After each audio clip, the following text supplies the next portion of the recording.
hello to YouTube as well. Hopefully everything is working fine. Happy Saturday, everyone, and welcome to one of hopefully many streams going forward. Many multi-streams, I should add, because that is something I promised. One of my New Year's resolutions was to get back to multi-streaming, to get back to more streams in general, because I feel more comfortable doing so than offline recordings. And something that wasn't in my New Year's resolutions, but something I talked about in the last stream and the previous stream, is that I want to focus a bit more on fun and not so much on optimization of what is best for the channel, because the more you optimize, the more you optimize the fun out of it, and I don't want to do that anymore. So this is one of the channel updates, I guess you could say, that I also have in the YouTube title, on Twitch title as well. I think the channel update is basically that we're going back to fun. Shouldn't really be an update, but I know that people have been asking me in the past to react to certain videos, and I rejected those reactions because I was like, you know what, I need to focus on a certain type of genre of videos right now, because I want to see if I can maximize discovery, maximize our reach a bit. But by doing so, as I said, I kind of got a little bit sick of doing reactions in the first place. Not because I don't like the topics that I'm reacting to, but I'm just wired differently. I mean, not differently, I think we're all the same when it comes to that. We have multiple interests, right? We humans, I mean, you and me. And if you just focus on only one interest only, at some point, it's just, I don't know, man. It's like there's a finite of actual surprise, a finite amount of actual surprise and curiosity, and when that runs out, you want to dive into other things as well, right? And I feel like that is the case for me now, where I love anime, by the way, right? It's part of my interest, but I have many interests, and I don't wake up daily and think about anime. So my channel just cannot become a anime reaction channel only, because once again, at some point I will wake up and the last thing I want to do is react to anything anime related. And once I reach that point, my channel dies pretty much. So I want to diversify again, is basically the channel update. Channel update is basically saying we're going back to reacting what just interests me, either during the week or during the day. I might be hyper focusing on a topic, like I did with Milky Subway or with Newer Summer or whatever, where I basically fall into a rabbit hole. We explore the rabbit hole, and then we move on to something else. And I want to shift the focus back on gaming, because let's be real, man, I am a gamer. I've always been a gamer. I started streaming and YouTube content creation many years ago by doing gaming videos, and for the last 2 years or so, or 3 years maybe, because I went live and I kept on having these bad experiences while playing games, I kind of created is it a vicious cycle? Not a vicious cycle, more like a bad feedback loop inside of my brain, and my brain basically tried to protect me by just steering away from games. But that also kind of made me miserable, because once again, every human is multifaceted, right? We have many interests, and I felt like I'm in a cage pretty much, and that is also why I fell off so hard at the beginning of the year. Because I did not feel like reacting to anything anime adjacent. Although there is a lot to talk about right now. The season 3 of Jujutsu Kaisen is absolutely phenomenal. Lots of great animes coming out, and great anime sequels are coming out. So I'm still watching. I'm still interested in it. But if I make this my entire content on YouTube, I'll just, I'll burn out and I'll stop watching anime altogether, and I don't want that. So the big channel news, I guess, is that we're gonna go back to variety, and I'm gonna try and find a rhythm or a balance between doing games and finishing games, not just starting them, but actually finishing them. But also having dedicated just chatting days and dedicated reaction days. Or I should say like dedicated just chatting / reaction days, and then dedicated just chatting / gaming days. And then some pure gaming days. I'm not exactly sure of the mix yet. But what I do know is that I definitely want to get back to gaming, because this is just the whole point of me getting into content creation wasn't to become a reaction channel. Like, I did not start Twitch and whatnot or start doing content creation because I want to react to other people's stuff, right? Although it's cool, don't get me wrong, and I know people are enjoying our Yap streams and our reaction streams. It's not gonna disappear, don't worry about it. I'm just gonna say we're gonna have dedicated days for those, and then we're also gonna have dedicated gaming days. And I don't want gaming to be like an afterthought when I'm in like vivid gamer, like a passionate gamer.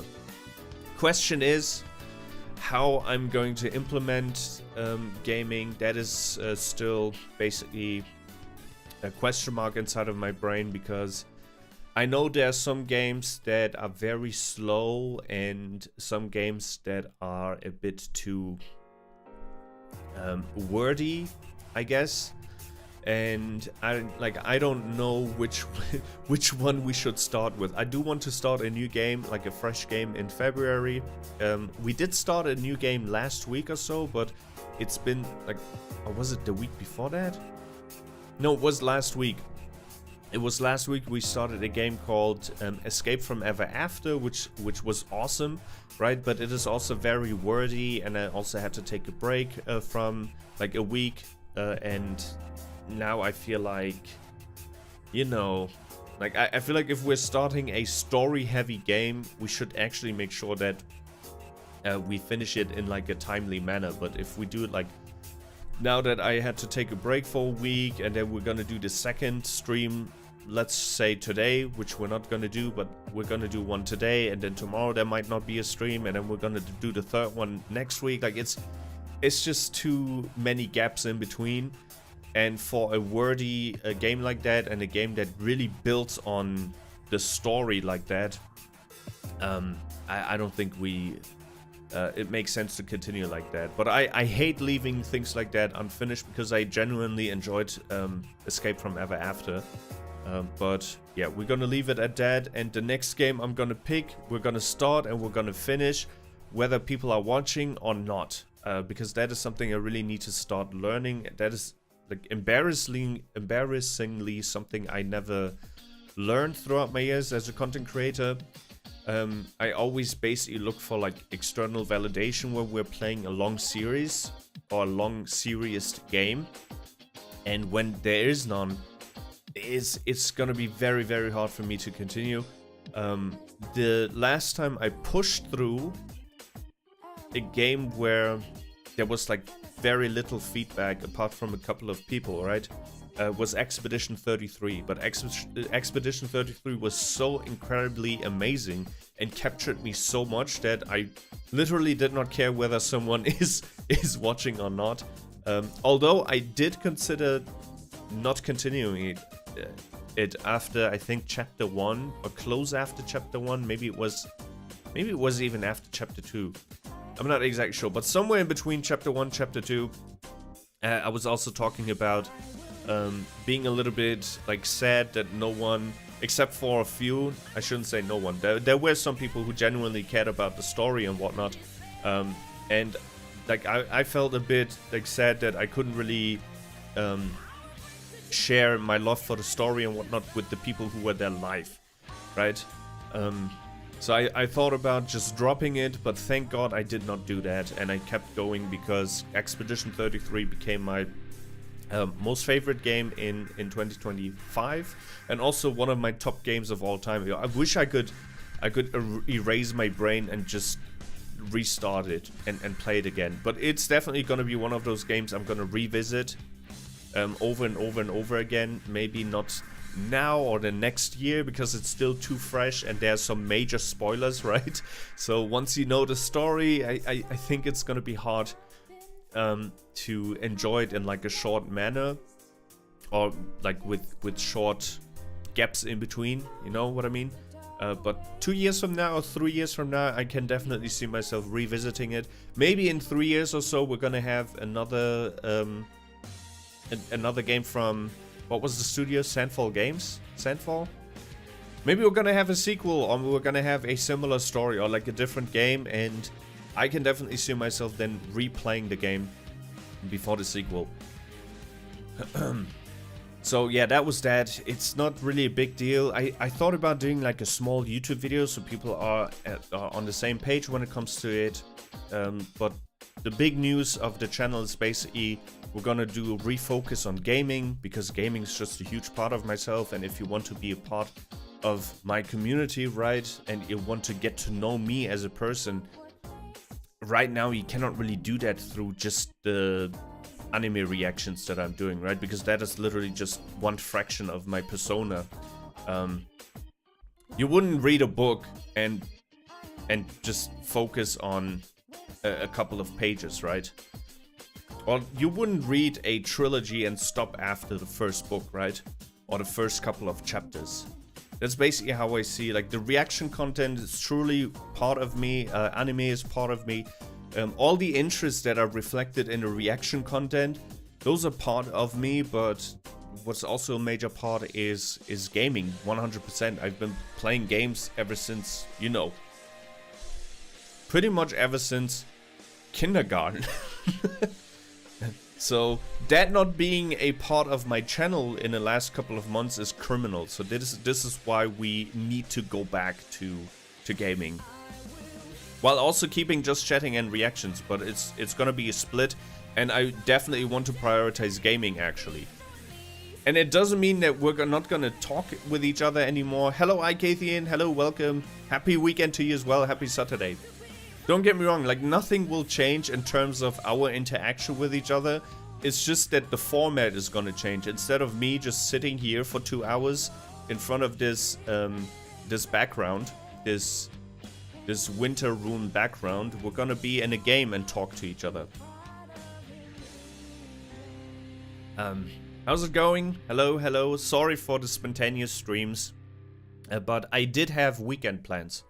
But they were kind of cancelled because people are sick. I don't know if it's the same in your circles, but people are getting the cold. And I want to... There was still an option basically to meet up. But I was like, nope. Nope. Currently, I want to stay away from colds. Especially after this week, especially after last week, which was also very like taxing emotionally. I really don't want to start the next week with a cold or something like that. So yeah, basically weekend plans are cancelled. Tomorrow's the Super Bowl, which I'm not gonna watch, but I might watch the halftime show on Monday after work. Halftime show is the highlight anyways. I'm not a huge football fan. I mean, I should emphasize, because Europeans are watching, right? They might think about soccer, but I mean American football, right? I'm not a huge American football fan. Never was, never will be.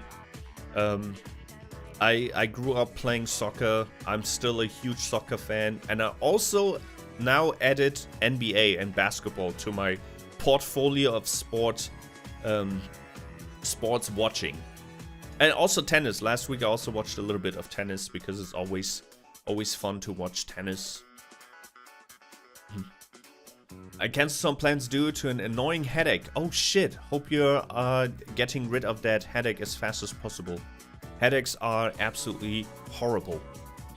But I took that time to do my house chores instead. Nice! The headache will go away eventually. Exactly. If it's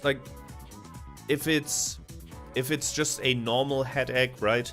and not migraines. Migraines are fucking annoying because migraines, when you have migraines, you are like sensitive to light, and everything becomes painful. Everything other than like lying in your bed in a dark room becomes very painful. Like moving around, you feel nauseous with the migraines. Looking at any screen hurts. So if it's just in quotation mark normal headaches, that's good because you're still functional with normal headaches. With migraines, dude, migraines are annoying. I should not be cursing that much because we're also on YouTube.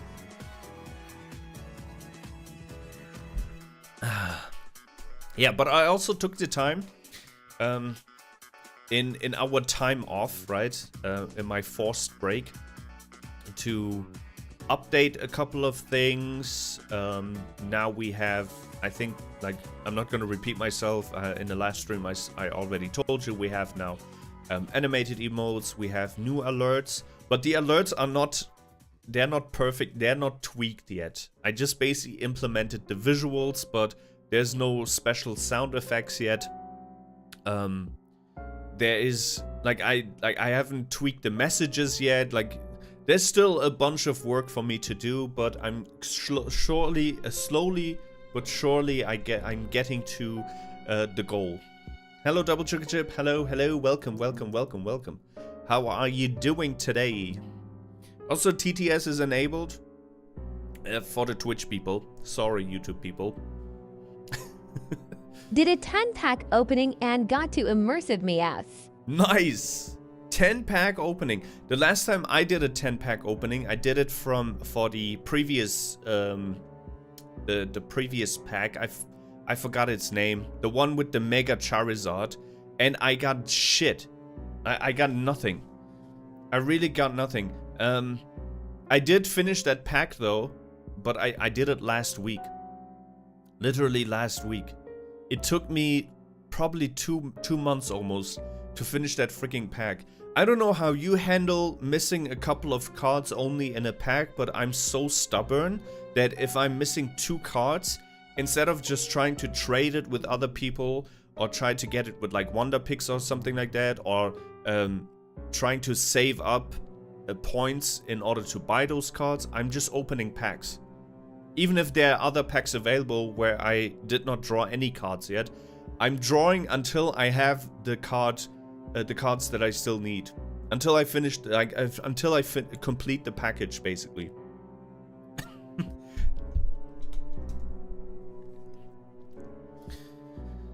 $10-pack opening. I usually do my 2 free dailies, and then that's it. But as I said, I only go for the main set. Wait, what is the main set?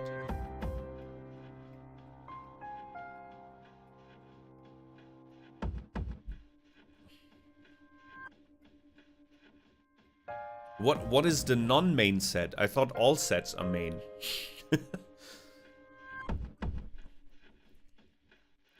I have to be honest, I stopped playing actively a couple of months ago. Ever since I had like lots of like bad luck in a row, I stopped doing all the PvE stuff. I stopped like collecting the promo cards and whatnot. I stopped playing all the events unless it's like easy to complete, right? But I'm not grinding anymore, and I'm not playing. Usually when I did number 2, right? I played a little bit of Pokemon, but the most I do these days is just open packs and that's it. I did not even get all the free the time thingies. Sanduhren, what is it called? The you know, the ones that allow you to skip waiting time. You know that every month you can buy a bunch of these with your points. I did not do that either in the last 2 months. I'm completely like back to casual gaming when it comes to Pokemon. And that is because I got salty because of the gacha system. The Pokemon trading card gacha. The Hourglass, yeah, thank you. I got salty because I had a wonderful start the first few months. I had no troubles completing packs It did not really take me that long to complete packs either, right? But then there was a period of like 2 months or so where I did not get shit, only duplicates, and only the bad duplicates as well. So I kind of got salty and stopped playing actively. Hello, fanboy. Hello. Hi. Hi, welcome. Vodon Gorde. How are you, Vigates? Happy Saturday. I'm drinking tea. Ah, this is delicious. Dude, no wonder people have been drinking tea for thousands of years. Like, seriously, this is just... Is there anything better than just a tea in the evening? I'm not even British. I just enjoy it. I love it so much. I'm also a huge coffee fan. Like, I'm one of those rare people who like drinking both. But if I had to choose to drink something for the end of my life, or until the end of my life, it would be tea, actually.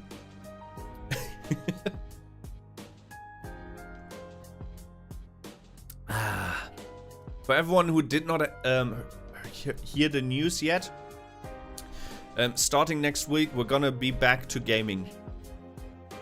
Jinyo is gonna be back. We're gonna play games. We're gonna have fun. And we're still gonna do, don't worry, we're still gonna do just chatting and rambling for 4 hours and whatnot and do reactions. But we're not gonna neglect gaming anymore, because gaming is also part of our channel identity. It's part of my identity, it's part of me. And I think we've been neglecting it for too long, just because I got a little bit too, I guess, insecure about the numbers and not getting like this external or internal feedback. We just have to block that out, okay? It's just perfectly normal that chat goes a little bit silent during games and whatnot. It's just, that's part of the game, and that is something I need to be able to accept. So next week, whatever the game is going to be, one question, and I think I asked that question before, and people said that I should be starting and finishing the game instead of rotating games. But I'm gonna ask again, just in case. Would you rather have it that we rotate through 2 or 3 games, or pick one, start it, and finish it?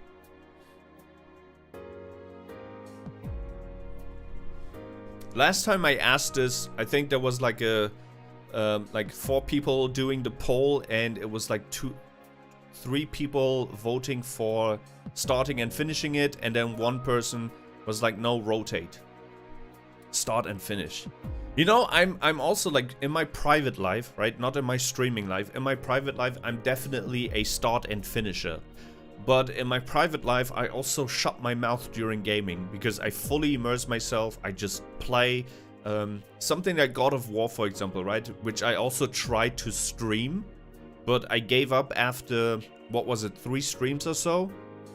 Because I was talking so much, because it's part of the experience, right? I always prioritize chatting over the game, because, well, what's the point in not chatting, right? Like, if I prioritize the game only, then what's the point in even being live? This is my mind when I'm playing games live on stream, but obviously I don't have that when I'm playing something offline. And God of War, I think, was a perfect example of the discrepancy between me playing God of War live and me playing God of War privately, because I finished the game and I 100%ed it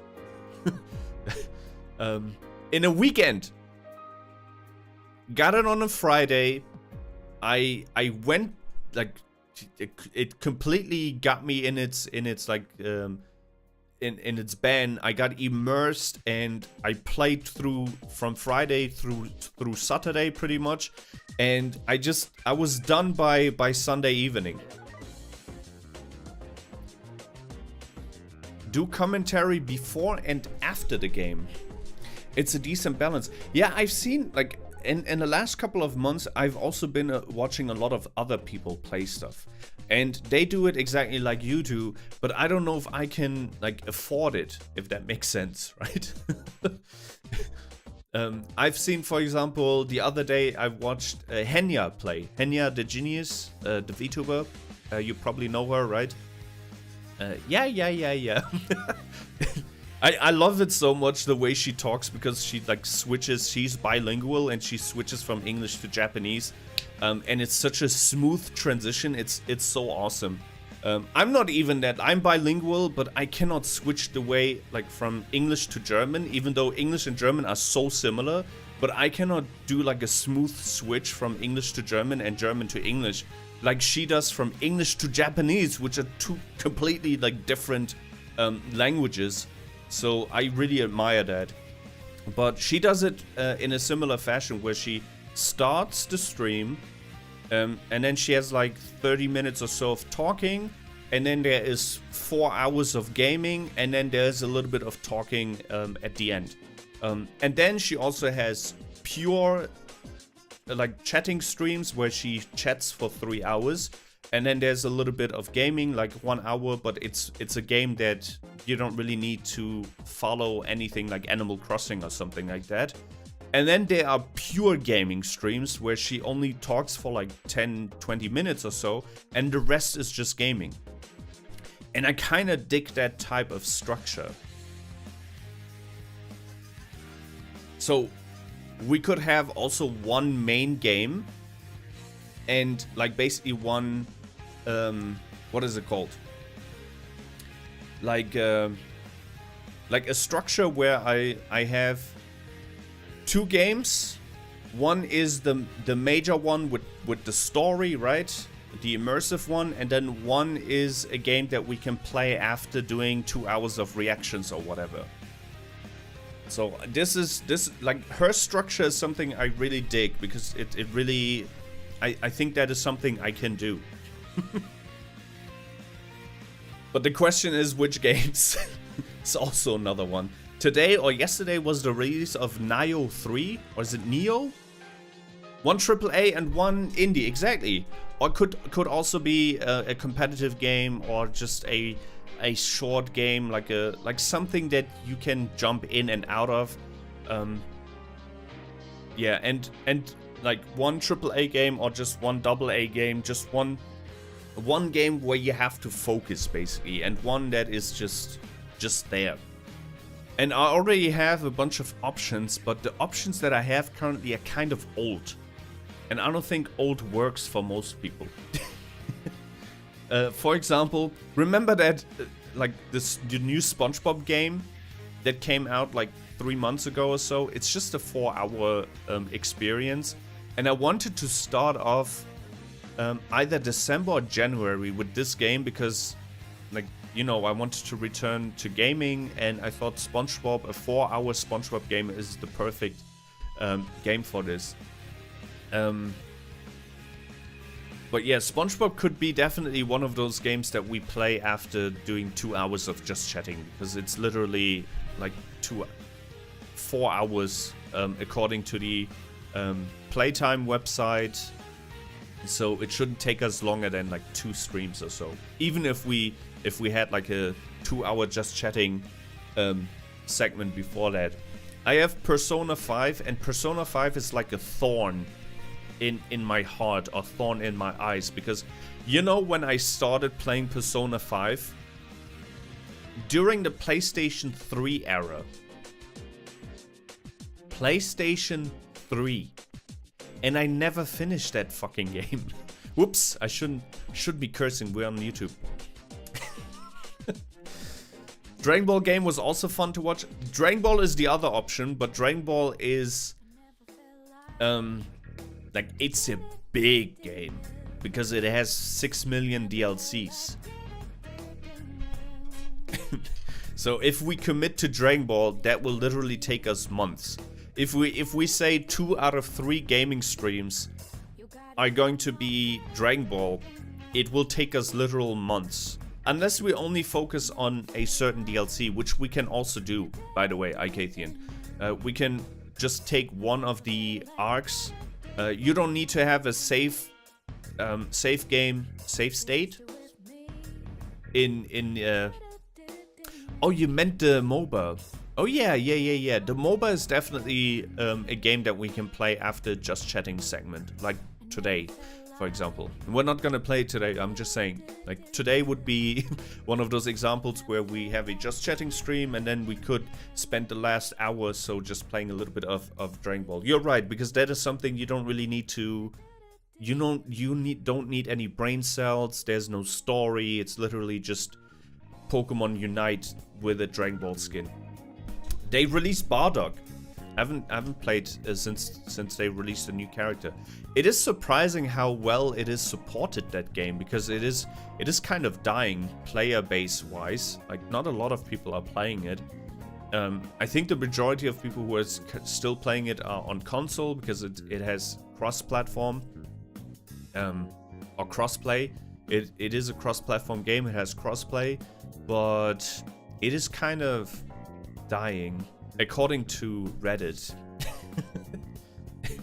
I do have some fixes for the game, but nobody wants to listen to me, so I think it's one of those many Bandai games that are going to be just neglected a couple of months from now.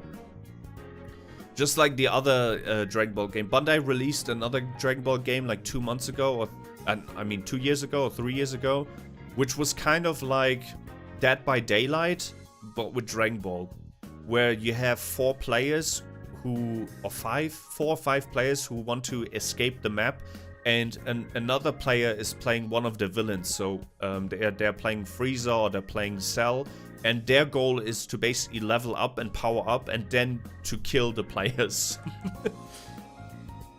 So they do have cool ideas. It's just that they, I don't know. It's like they're almost always too late a little bit. Like, something gets popular, a game mode gets popular, and then Bandai goes, hey, we should just put the Dragon Ball skin on top of it, but it comes way too late, it gets released way too late, and it's just, you know, they're trying it. It's like they're throwing shit on the wall and just see which one, what sticks, basically. I shouldn't be talking bad about Bandai, because I did apply for the creator program, but I just cannot shut my mouth. Like, I cannot be fake either. If Bandai wants to have a true and good partner, then they should still put me in their creator program, because if a game is good, I will say it's good. If a game is bad, I will say that it's bad.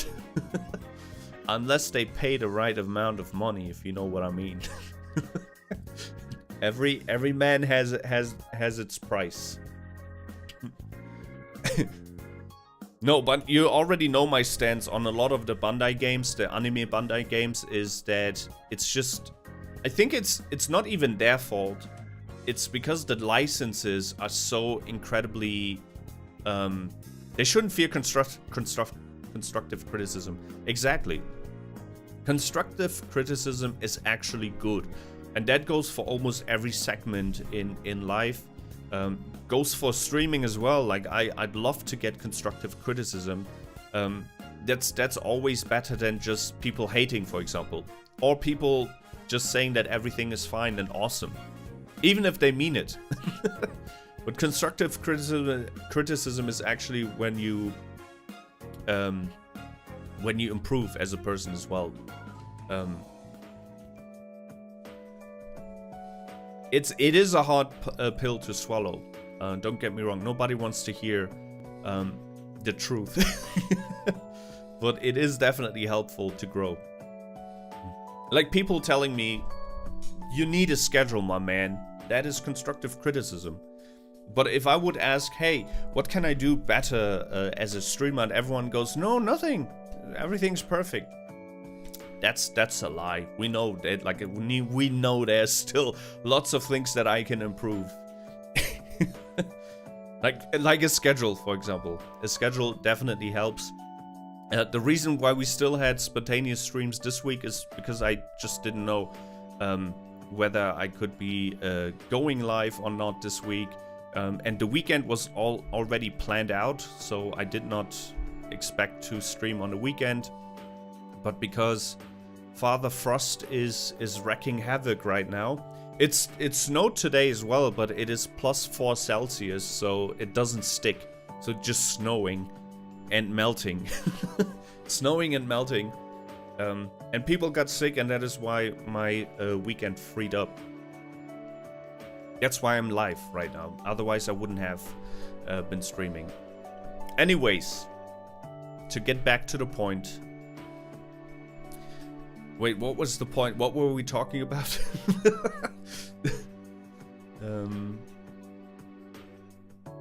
Oh yeah, AAA and indie game or competitive game. That is going to be the structure that I will aim for, and I say aim because it's probably not going to be perfect in the next week, in the first week where we're going to try and structure streams. It's probably not going to be perfect for the rest of February, but hopefully we can get a little bit of rhythm, right? A little bit of structure, something that works, and then March should be perfect. March is also filled with a bunch of great games that I would love to play. One of them is Monster Hunter Stories. We already played through Monster Hunter World and Monster Hunter Wilds. And Monster Hunter Stories is basically their Pokemon version. I haven't played Monster Hunter Stories 1 and 2. Maybe we can dive into 2. We don't have to fully start and finish it, but basically as like a little preparation for 3. As far as I'm concerned, the stories are not connected, so you don't need to play 1 and 2 in order to understand 3.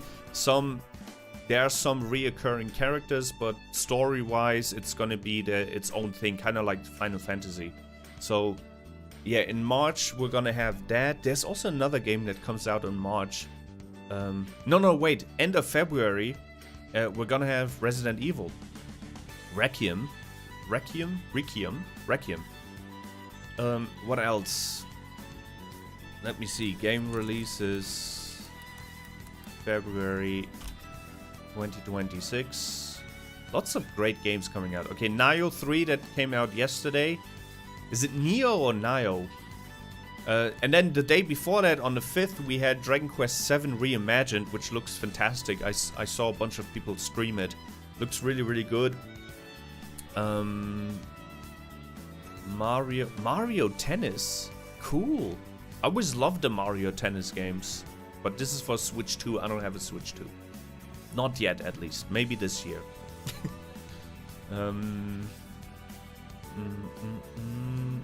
Yeah, Resident Requiem comes out on the 27th of February. Okay, that is February. So February already had like 3 or 4 big bangers. And then March is gonna look even better than that. March.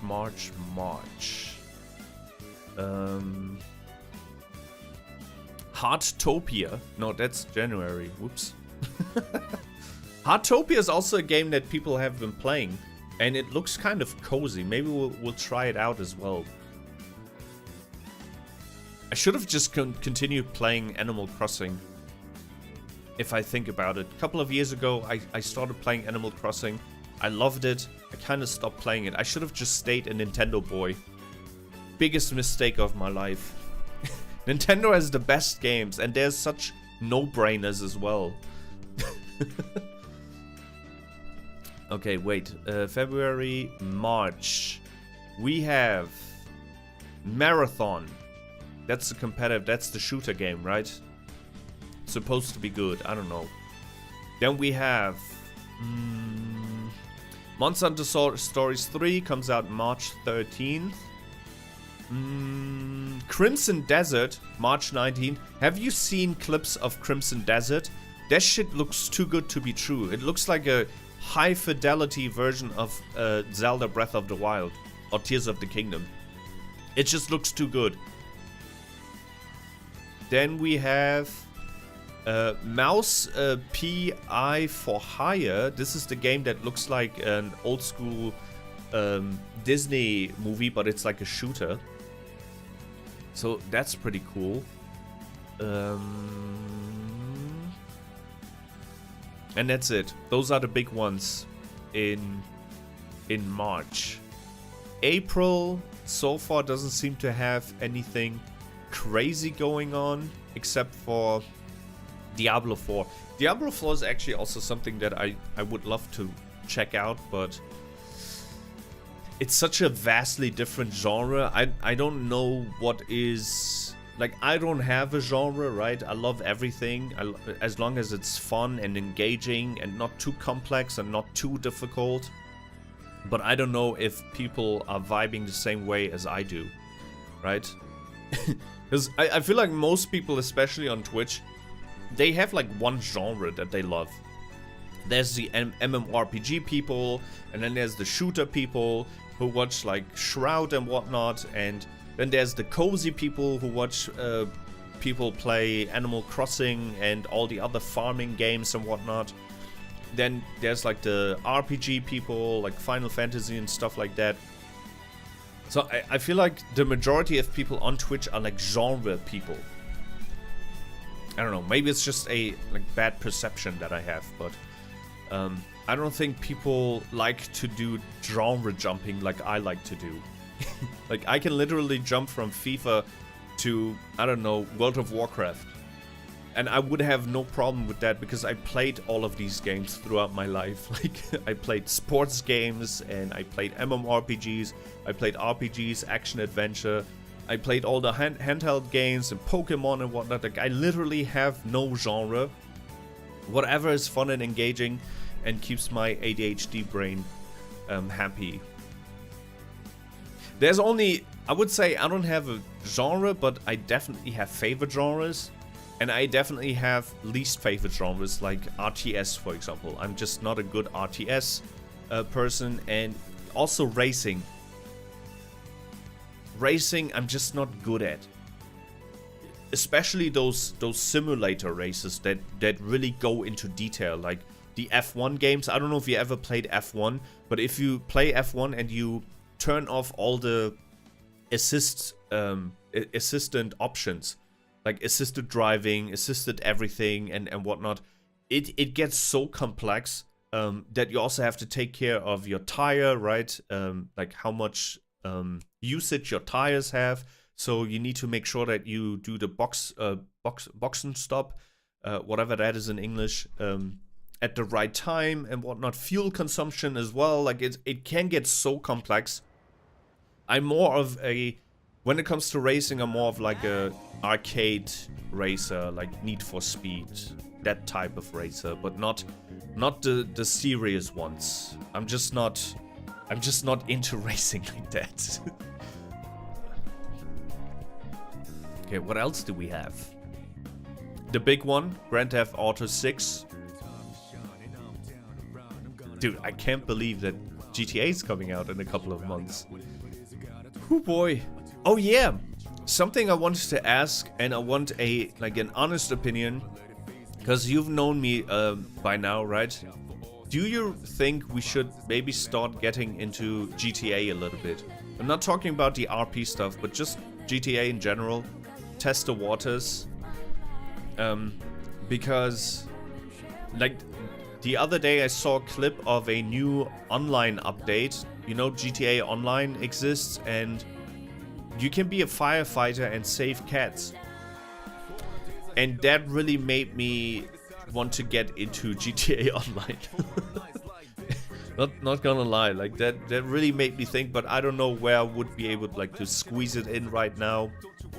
I think that would be a good territory to explore. I definitely, like, no matter what we do, we're definitely gonna go into GTA some way or another, because the entire world will be playing GTA 6 in November. And that is something we cannot miss out. And I love GTA. I've always played GTA. I played GTA 5. I finished GTA 5 probably a million times. But I never really got into the online aspect of it.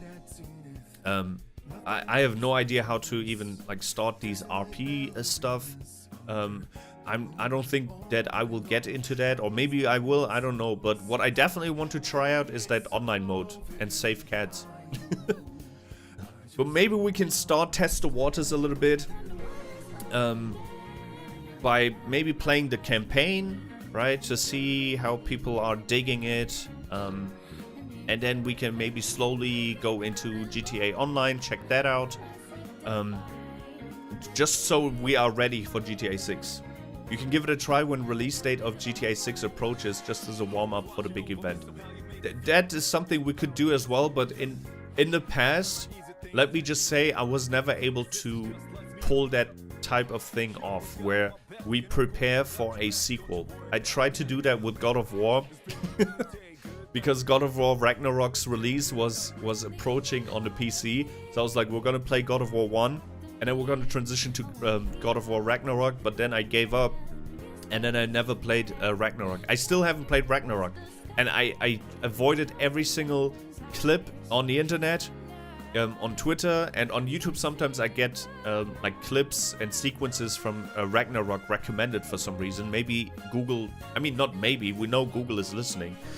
So every single time I say God of War and Ragnarok, it probably picks up those keywords and it magically just recommends me God of War Ragnarok moments. So I haven't played that yet, and I also haven't played the sequel of Spider-Man. I don't know if you knew this about me, but I was a huge PlayStation kid growing up. And not just growing up, but also in the last... Like, my most played console in the previous generation was the PS4.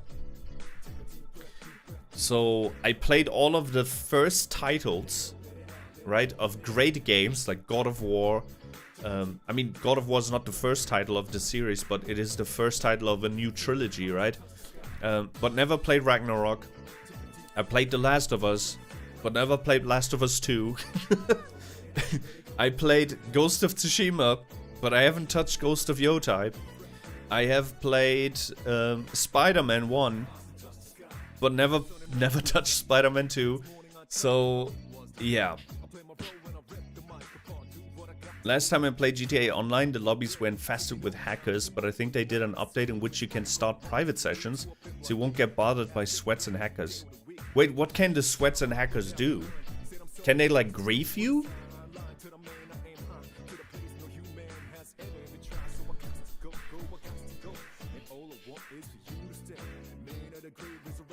I only played GTA Online once, and that was literally when GTA Online was released.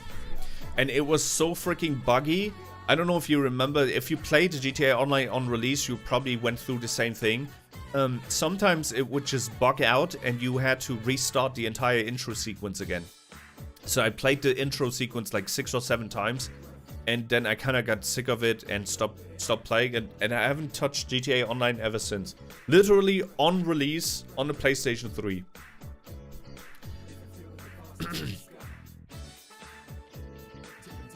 I mean, not on release from like GTA 5, because online wasn't like available when GTA 5 dropped.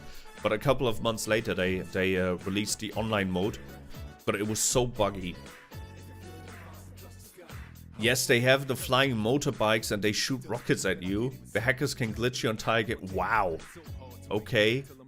Well, if that is still a problem, then yes, then we probably should do a private session. But then, what's the point of GTA Online then? Like, can you even play it just solo in a private session?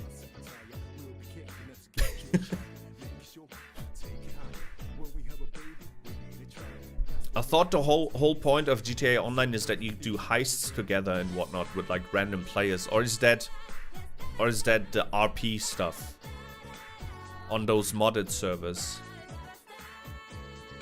I'll reinstall it and give it a try some point. That would be awesome if you can report. But only if you want to test it out yourself. Don't do it for me.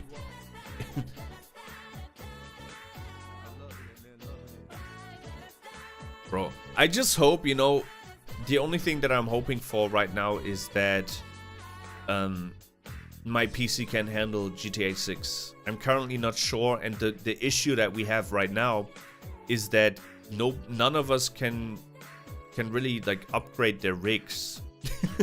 Because all of the Nvidia now also announced that they are basically not producing anything for the consumers anymore for a while.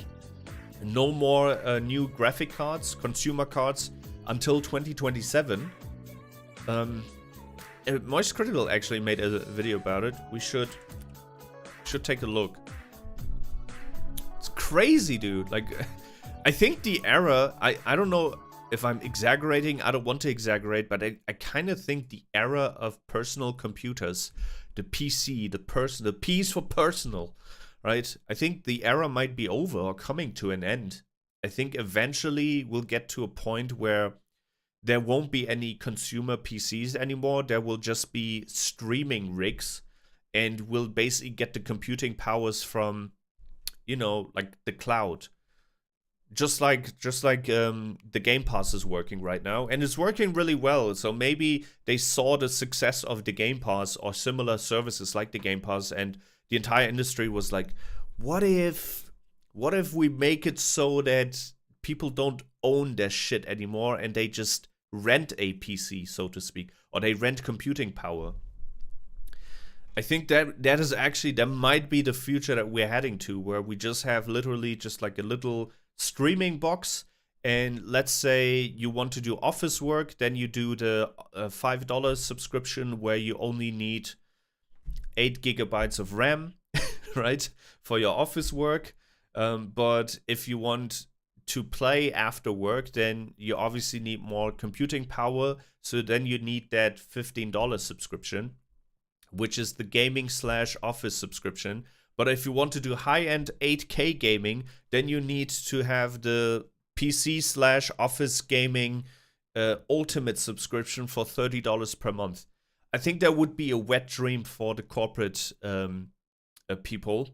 And I don't think that is a crazy thing to say anymore, unfortunately. I don't know. What do you think? Am I exaggerating here? Am I just fear mongering? I don't know. Like, I truly think we're like moving towards a future where we don't own anything anymore. And you can also see the trend with cars. They're selling us subscriptions with cars. Like, you want heaters on your seats, heated seats. That's a subscription now. Audi has it now. BMW is also working on a system like that, where they can literally just, if you don't pay the extra subscription, they can turn off features in your car. It's so stupid. You can do heists, missions together with random players in the public sessions. Oh, okay, cool. Cool. Grim future if it comes to that. I just hope it doesn't.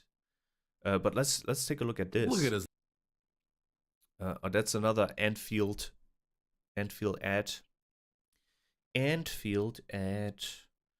Let's go to this. Oh no, not here. Not here. Go here.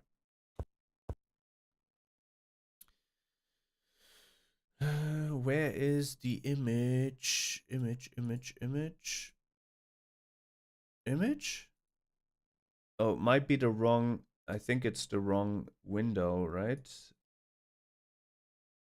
Yeah. Yeah, that was the wrong window. Okay. All right. You know what? I'll try and record this and see how my PC can handle 2 streams and a recording. If the stream breaks and I disappear, I'll come back. Okay. I just want to stress test. I don't think I've ever done that. I did a recording and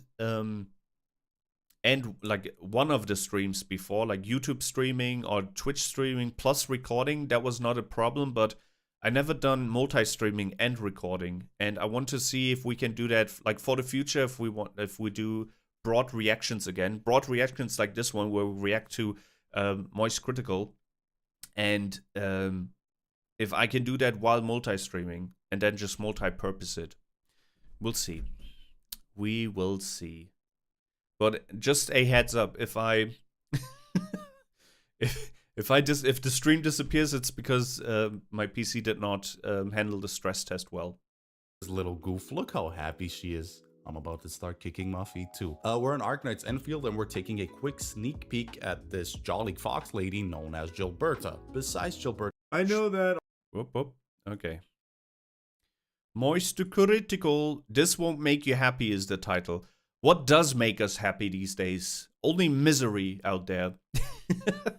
I know that all of us have been inundated with bad news out the wazoo. It seems like every story out there right now is overwhelmingly negative, and it can get exhausting. It can get overwhelming. So True. I wanted to do something a little bit different here and buck that trend. Just a little note. I love his Broly figurine on the right. That is badass. It's also huge. And if you gotta have a figurine from Broly, it's gotta be huge. You cannot have a tiny Broly figurine. And deliver some terrible news instead. Nvidia, with a nice little trick up their sleeve, just made a really cool announcement here about how the 50 series super refresh is delayed and the RTX 60 series might miss 2077 or also might miss 2077. In fact, we all might. AI will come in and just butt fuck us to death, but they might miss 2027 is the point. This is very unusual for Nvidia, but in the tech sector right now, it seems like there is a massive scramble to prioritize AI over the average consumer, so every consumer out there is getting just brutalized. There is a happy ending to this, that if the AI bubble bursts, and we just need to hope that it bursts, all of these massive companies that bought these GPUs en masses, they like there will be a huge used GPU market if the bubble bursts. If it doesn't burst, we're kind of screwed, but if it does burst, then imagine there will be millions upon millions of cards, or maybe thousands. I don't know how many they can produce per year, but there will be so many great cards for us to pick up. But the worst case scenario is that it's here to stay and it's only getting worse, and we might not be able to upgrade anything in the next 2 years, which is crazy. But I think we do have other options as well. At least for now, we could switch to console, right? We could play most of our games with a capture card and on console. However, eventually, because the consoles are also using GPUs and RAM and whatnot, eventually the consoles will also have a price hike. So the best thing you could do right now, I think, as a consumer, is to panic buy. The best thing you can do is panic buy and pick up a console now. Otherwise, like, forget PC gaming in the next 2 years. They're playing a little game of your mouth, their spit, and we are the unwilling participants. They've shifted priority to AI chips instead because there is a limited supply of RAM currently available. Who knows what's responsible for that? It could be fucking anything out there, honestly. Am I right, sports fans? And they are also slashing the production of its current line of gaming chips. So just a nice little double whammy of bad news in what has become extremely common for Nvidia, which is nothing but bad news for consumers. Great news for their bottom line. They're making record-breaking profits right now, which, as history has taught us, will trickle down eventually to the rest of us. That I have no doubt on, so this is something to celebrate. Yeehaw! Big round of applause to Nvidia here for absolutely slapping the cheeks of consumers here and abandoning them to prioritize AI chips. It is working out for them money-wise, but it's looking real bad for just normal people who are getting priced out of fucking technology in general right now as the prices are skyrocketing. And this has been the trend when it comes to... You know what I've been thinking about? Remember that, like, Valve has announced a little console / PC box, right? I forgot its name. Is it the Stream? Something with Stream. It's not the Steam Deck, it's the Stream Box. I don't know. Whatever Valve's next hardware is going to be called. I forgot its name. But it is priced at $700. And when the price was announced, I remember people were having a shitstorm. They were going crazy. $700? Are they crazy? Who's gonna buy a mid-range PC or like a mid-range console or whatever for $700? Now, if you think about it, maybe Gabe knew like that all of these problems are gonna trickle down to the consumers, right? And because Gabe is just a legend, he was like, you know what? PCs in the next couple of years will probably be at the very least $1,500 and upwards. I'm gonna create a mini PC or like a mid-range PC or whatever that will be affordable for everyone, like $700. I can totally see that because Gabe is not an idiot, right? He definitely saw the trends, and maybe he secured a godly amount of RAM and GPUs for his product line, and so that he can provide us consumers with a relatively, in quotation mark, cheap PC, which will be the Valve box or whatever it's called, for $700. Good guy Gabe. This is just a theory, but I'm 100% sure that he knew what was coming towards us, and he priced the console because of that. NVIDIA. Anytime something new comes out about NVIDIA and like anything consumer facing, it's not good. Don't just take my word for it though. Let's tune into Chinese Charles and see what he has to say about it on the front of NVIDIA. Chinese There Charles? really hasn't been a whole lot of good news for average consumers when it comes to NVIDIA and everything that we've been experiencing recently. This is in regards to the previous scare about the potential pricing for upcoming NVIDIA product. 听说过关于 GPU 价格的悲剧吗？我想你没听过。这不是那些 AI 狂热。Just realized I'm wearing the same shirt right now as I was back then. I'm an outfit repeater. Literally a fucking cartoon character, huh? I'm only ever wearing the same Chinese couple of shirts. Charlie. 热粉会告诉你的故事，好吧？我希望你已经弯好腰准备好了，因为这枚栓剂横竖都是要塞进来的。Bro, I don't want to sound mean, but if there's one voice that is probably the easiest to copy for AI, it's Charlie's voice, because it is kind of monotone, right? And I don't mean it in a mean way. My voice is also not very complicated, right? Complex, I would say. And my voice is also probably not very monotone, but also not very multi-tone. Like my voice is also very simplistic, okay? But I'm just saying, like, if there's one voice that AI will probably have no troubles copying, it's Charlie's voice. That's crazy. Chinese Charlie. Oh, what the hell is this? What I website do not have an is account. this? 一份报告指出 ，NVIDIA 打算将 RTX 5090的价格推高到$5000。 Oh, it's Bilibili. 韩国业内人士的一个 Bilibili is like the Chinese YouTube, right? Or is it the Chinese Twitch? Or it's like a mix of the two. I don't know, but it's huge. It is huge. I know that Vettel, for example, also streams on Bilibili or uploads on Bilibili. Maybe I should create an account there as well, if it's not too complicated. Why not, man? Like, why not? World is worldwide these days. If you can distribute your content over there in China as well, why the hell not? It's a mix of the two. It's quite good. Does it have like translation options? Like is it easy for foreigners to navigate the website? Because I cannot read Chinese. Contrary to people's beliefs, I'm a genius, but I cannot read Chinese. It's quite good. I might actually create an account over there. 证实的传闻。 Couldn't have said it better myself. There has not been anything good coming from NVIDIA recently. They've been a factory of fucking terrible news.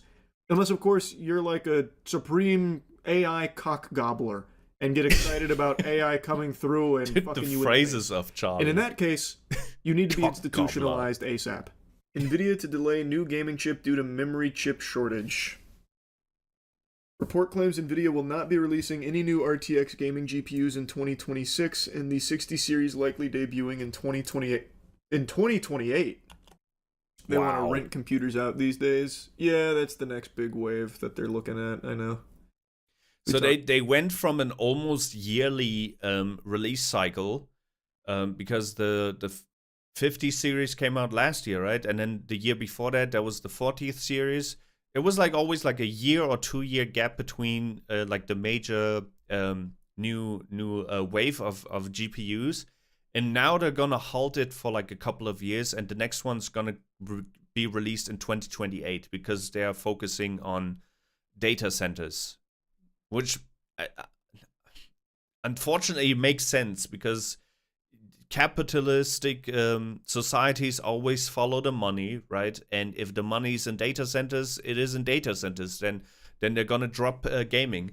If gaming would be more profitable for them overall, like gaming GPU production would be more profitable than the data centers, they would continue doing gaming GPUs. But if data centers is currently the thing that pays their bills, their $50 billion bills, then they're gonna go with data centers. Unfortunately, it's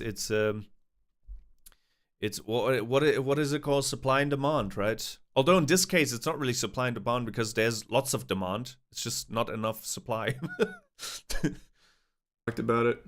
Demand for GeForce RTX GPUs is strong, memory supply constrained. We continue to ship all GeForce SKUs and are working closely with our suppliers to maximize memory availability. You, just you, building your app on base 44. Okay. Why is the memory not super available? What's going on? What's causing the shortage? Oh, that's so weird.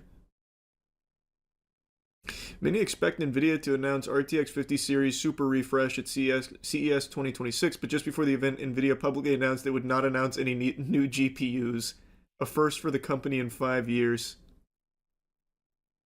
That was hype. CES had some awesome AI shit, though. The most recent CES.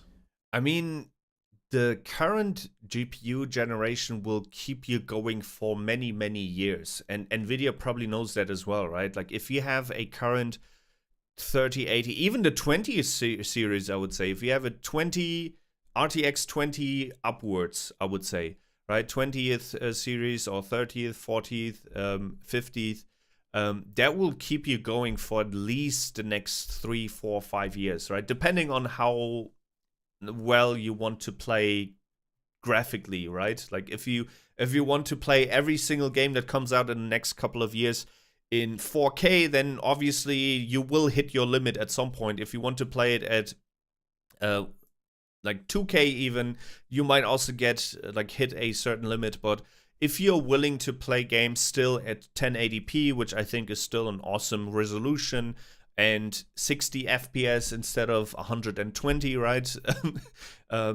Maybe turn down some shadows and whatnot. Do some tweaks with the graphics. I think you'll be fine even with like a 20th series for the next couple of years, 3-4 years. And Nvidia probably knows that, and that is why they probably think it makes more sense for them to focus on the other sectors. However, I think they also announced, I don't know, did Charlie mention that? I think they also announced that they're gonna stop the production of the current gens, and this is something I really don't understand, right? If they're not gonna do any more GPUs, who cares? It's kind of like if Apple comes out tomorrow and says we're not gonna release the Apple like iPhone 18, like who cares? The current iPhones will still be good for the next 10 years even, right? Like nobody needs a new iPhone. Especially with the minor tweaks Samsung and iPhone are doing. Like, nobody needs a new phone right now. Like, seriously. We don't need 2 more megapixels and 1 more camera lens. Like, who gives a shit? But that is because they're still producing the current ones, right? Like, there's still plenty of supply for the current phones. So, if NVIDIA would say, hey, for the next 6 years, we're not going to produce any more GPUs because we kind of maxed out what is possible with GPUs for now, or at least maybe not maxed out what is possible with GPUs, but we maxed the games have not really made use of our powerful GPUs yet. So unless the gaming world industry changes in the next 5 years, right, we don't need to create a new gaming GPU, but we're going to continue producing the current ones that we have, like the 5000 series and 4000 series, and eventually the price will come down, right? I would have no issue with that, but not producing more of their current supply and then also not giving us a new card and then completely focusing on the data center segment and AI segments, that is kind of a thing that I don't understand. Hopefully there will be some, I don't know, startup that can create like a gaming GPUs, but they would need memory as well, and there's only like 3 RAM producers in the world or something like that. Like I'm not exactly sure. Why is that even? How come there's only a couple of companies that create RAM? Is it like a patent thing or is it a resource thing? Do they have like is it like the chips supply, or like what is the reason that we only have a couple of players, global players in like the GPU and memory market? Is it even possible that like a new company comes up and is like, you know what, everyone's abandoning the gamers, we're gonna focus on GPUs, affordable GPUs only. Is that even a possibility, or is that not a thing because all the patents and resources are with the global, like the big 3 or 4 companies? Now hold your horses, I know what you're thinking. This can't be good for Nvidia to basically just abandon the consumer market. Well, it's not fully abandoning, but to be reducing their presence in the consumer market so drastically, and for the first time in a long time missing a launch and pushing everything back due to memory shortage and delay and everything like that. Surely that's going to hurt them, right? No, you fucking fool! And do you know why? AI. Every fucking tech company, scratch that, nay, every company is scrambling to find a way of getting its grubby paws into the AI sector. So that's what got us into the RAM shortage or the RAM crisis in the first place, with Micron formally announcing that they're exiting the consumer space in order to exclusively focus on the AI industry. Nvidia is prioritizing AI, and even just every company you can possibly fathom is doing everything they can to integrate AI and fucking weasel their way in there too, at the expense of consumers. Right now, everything is getting more expensive because of this. And it's not going to get cheaper anytime soon. I am not one of the people that believe the bubble's going to burst very quickly. I know there's reports of OpenAI running out of money what by I'm the end of expecting. 2027, all that kind of stuff. But even then, I still just don't even believe the bubble's going to burst. I think it's going to stay bad for a long time because they're pouring infinite money, endless amounts of cash into this imagination of AI here, this industry. So Nvidia isn't exactly shy about showcasing how little they need you and me, consumers. They can survive and make a killing, fucking oodles of doubloons off just focusing on AI and nothing else. So it's not really that big of a deal. It doesn't matter to them. And they're not alone. This is a very common sentiment. You're seeing all companies making this huge shift. And it's bad for average, normal people because even when something does come out, you're not going to be able to afford it because the prices are so fucking high now. It's a disaster. It sucks. And every time I see something new from Nvidia, it's just a bad news for normal people. It's crazy. How else would we get Chinese Charlie? True, at the end of the day, I think the RAM shortage is worth it for this. 厕所，那可不是什么紧张或者膝盖发软的迹象，那是严重的疾病症状，需要赶紧。 Where would we be if we didn't have the ability to do this? See, there's a little bit of good news. Thanks to AI and the prices that we're suffering now, we at least get the pleasure of hearing Chinese Charles. So, you gotta take the good with the bad, right? That's pretty Worth fucking it. awesome, am I right? That's some pretty cool shit. Oh man, it's wild. I had to yap about it. I've been yapping a lot about, everything that's happening in tech as a result of the AI boom and everyone doing everything they can to focus entirely on AI. You are seeing effects in every single area of your life at this point. You can't even go on the internet anymore without being inundated with AI and questioning what's real, what's fake now because of AI. You can't go on YouTube or, God forbid, Lord help us, Facebook, without just being blasted endlessly with AI. It's just tragic. It sucks, man. It's terrible. Anyway, just wanted to yap a little bit about it. That's really about it. See ya. It is kind of, I don't know what to say about this, man. I truly think that, once again, I might be a little bit too pessimistic about it, but I think there's a chance that PCs are gonna be something like phone booths, like that our generation's gonna talk about PCs, and the next couple of generations will not understand why someone would even have a computer like on their desk, right? People will probably just have, I don't know, PC capabilities or AI capabilities, whatever, in their glasses, right, or in their clothes and shit like that. Everything will be digital, and having like hardware at home like this, like a PC, I think that's gonna be something like, like phone booths. Oh man, I don't like this. I really don't like this. Yeah, eventually I think we're just gonna be renting computing power. I think that is where the future is going. I hope it's not going that way because I'm still one of those few people, I guess, in a world that like to physically own stuff, right? I'm still a huge fan of CDs, even though nothing can read CDs anymore, but just having CDs and books, right? Like books, I think are also gonna increase in value so hard. Like if you can get your hands on some really cool books like the Lord of the Rings trilogy, The Hobbit, or like the Hunger Games, or like those Harry Potter, even those fat as book trilogies or sextilogies or whatever it's called, right? Try and get your hands on them, because I can guarantee you that could probably be like worth gold for your children's children. Maybe like you can just leave them with a stash of books and they're gonna be rich in 100 years or so. Physical stuff, I think, is gonna increase so much in value.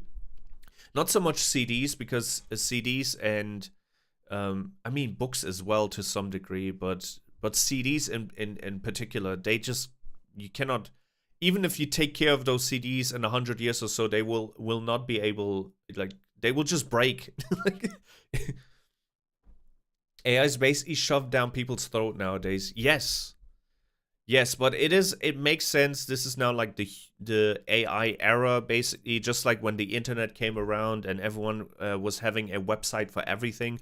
I think that is now basically happening with AI, where they're just gonna try and implement AI for everything, because these AI companies are selling those boomers who don't know anything about the internet.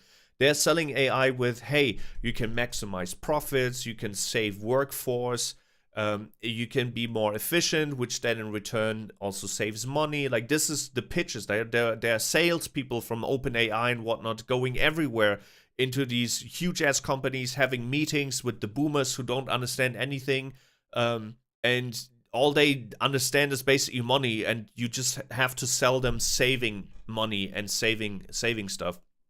And that is why almost every company, even companies where you would think that they just don't have a use case for AI at all, like they don't need AI, right? They're still gonna have some sort of AI usage, and that is hopefully eventually just gonna settle, right? There's currently definitely a boom of AI implementation, and that is because they are promising everything with these AI agents, and eventually these companies will understand, hey, we've been using AI for 2 years now and our profits are kind of similar, or like we did not really have a net positive. And I think we would have been better with just a human agent, because our customers' reviews got worse because they're less satisfied with our service and whatnot. Yeah, we'll see. I'm all for AI and its benefits. Me too.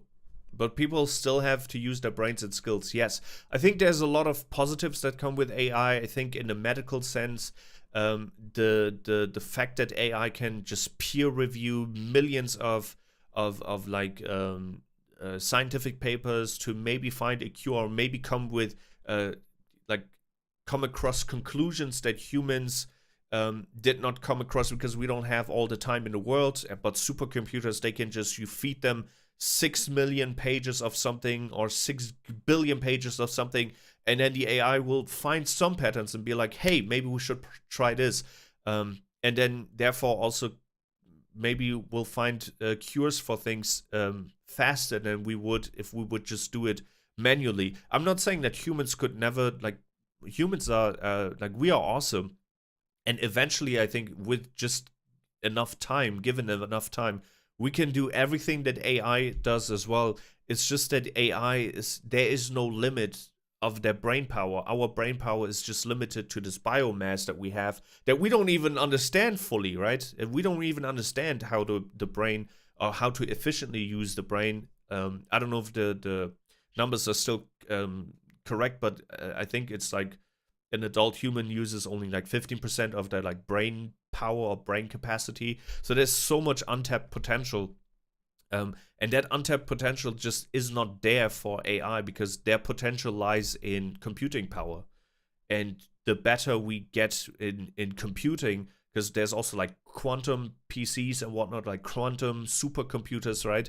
And that will only get better. And with that being becoming better, the AIs are also getting faster and smarter, and that is just the advantage that AI has over humans, is that they are not limited to biomass, pretty much. They're only limited to cooling and computing, basically.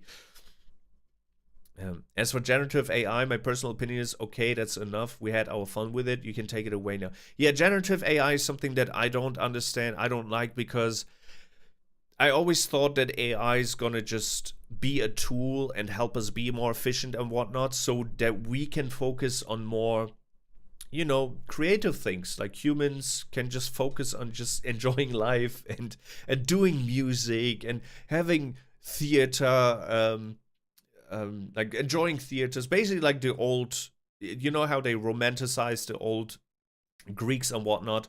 Imagine just the romanticized version of the old Greek mythologies and whatnot, but just in the modern era. I thought maybe that is where AI would eventually lead, basically liberating us, and everyone can just enjoy their life to the fullest. And obviously, it would be boring after a while. I think if everyone just would be a poet or whatnot, and we don't have physical work anymore, like that would also deteriorate us humans. But you get my point. I thought we're gonna have more time to understand what it is to be human and just be human, while the AI is doing the chores, or helping us be more efficient, so we can get rid of those chores faster. But now it's kind of like AI is replacing humans, right? Like the generative AI stuff, it's like, if AI takes away the creative part of the human, like what's even, like there's like, this is the mismatch that I have with AI. It's like, okay, if AI is doing all the creative stuff for us, and AI is all doing all the work stuff for us, like where does that leave us? Like, what the hell are we supposed to do?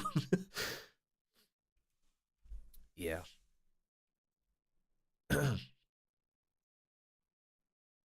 This is why I always try and have a conversation about AI. I think it's also not really helpful if you completely demonize everything, and also demonize people who like to use AI in order to get more proficient in something. I think there's lots of use cases for AI where AI can actually be helpful. I think in education, instead of having like a, if used right, okay? If used right, AI can be a fantastic, what is it called in English? Like a tutor. You know how expensive tutors are, and some kids are struggling in school, and not every parent can afford a tutor for some extra lessons for the kid. So it's either the kid fails, or you pay money that you don't have so it can get some extra lessons so he can finally like pass his math class and whatnot. And I think for that, AI is fantastic, right? For some reason, but the thing is, this is the important part. It needs to be taught, because kids don't know how to Google shit anymore, let alone ask AI for proficient questions, and also make sure to understand that the information that they get from AI, because they don't really know how to ask. They're basically saying, do this for me, right? Find the solution for me, instead of just, what is it called? Like,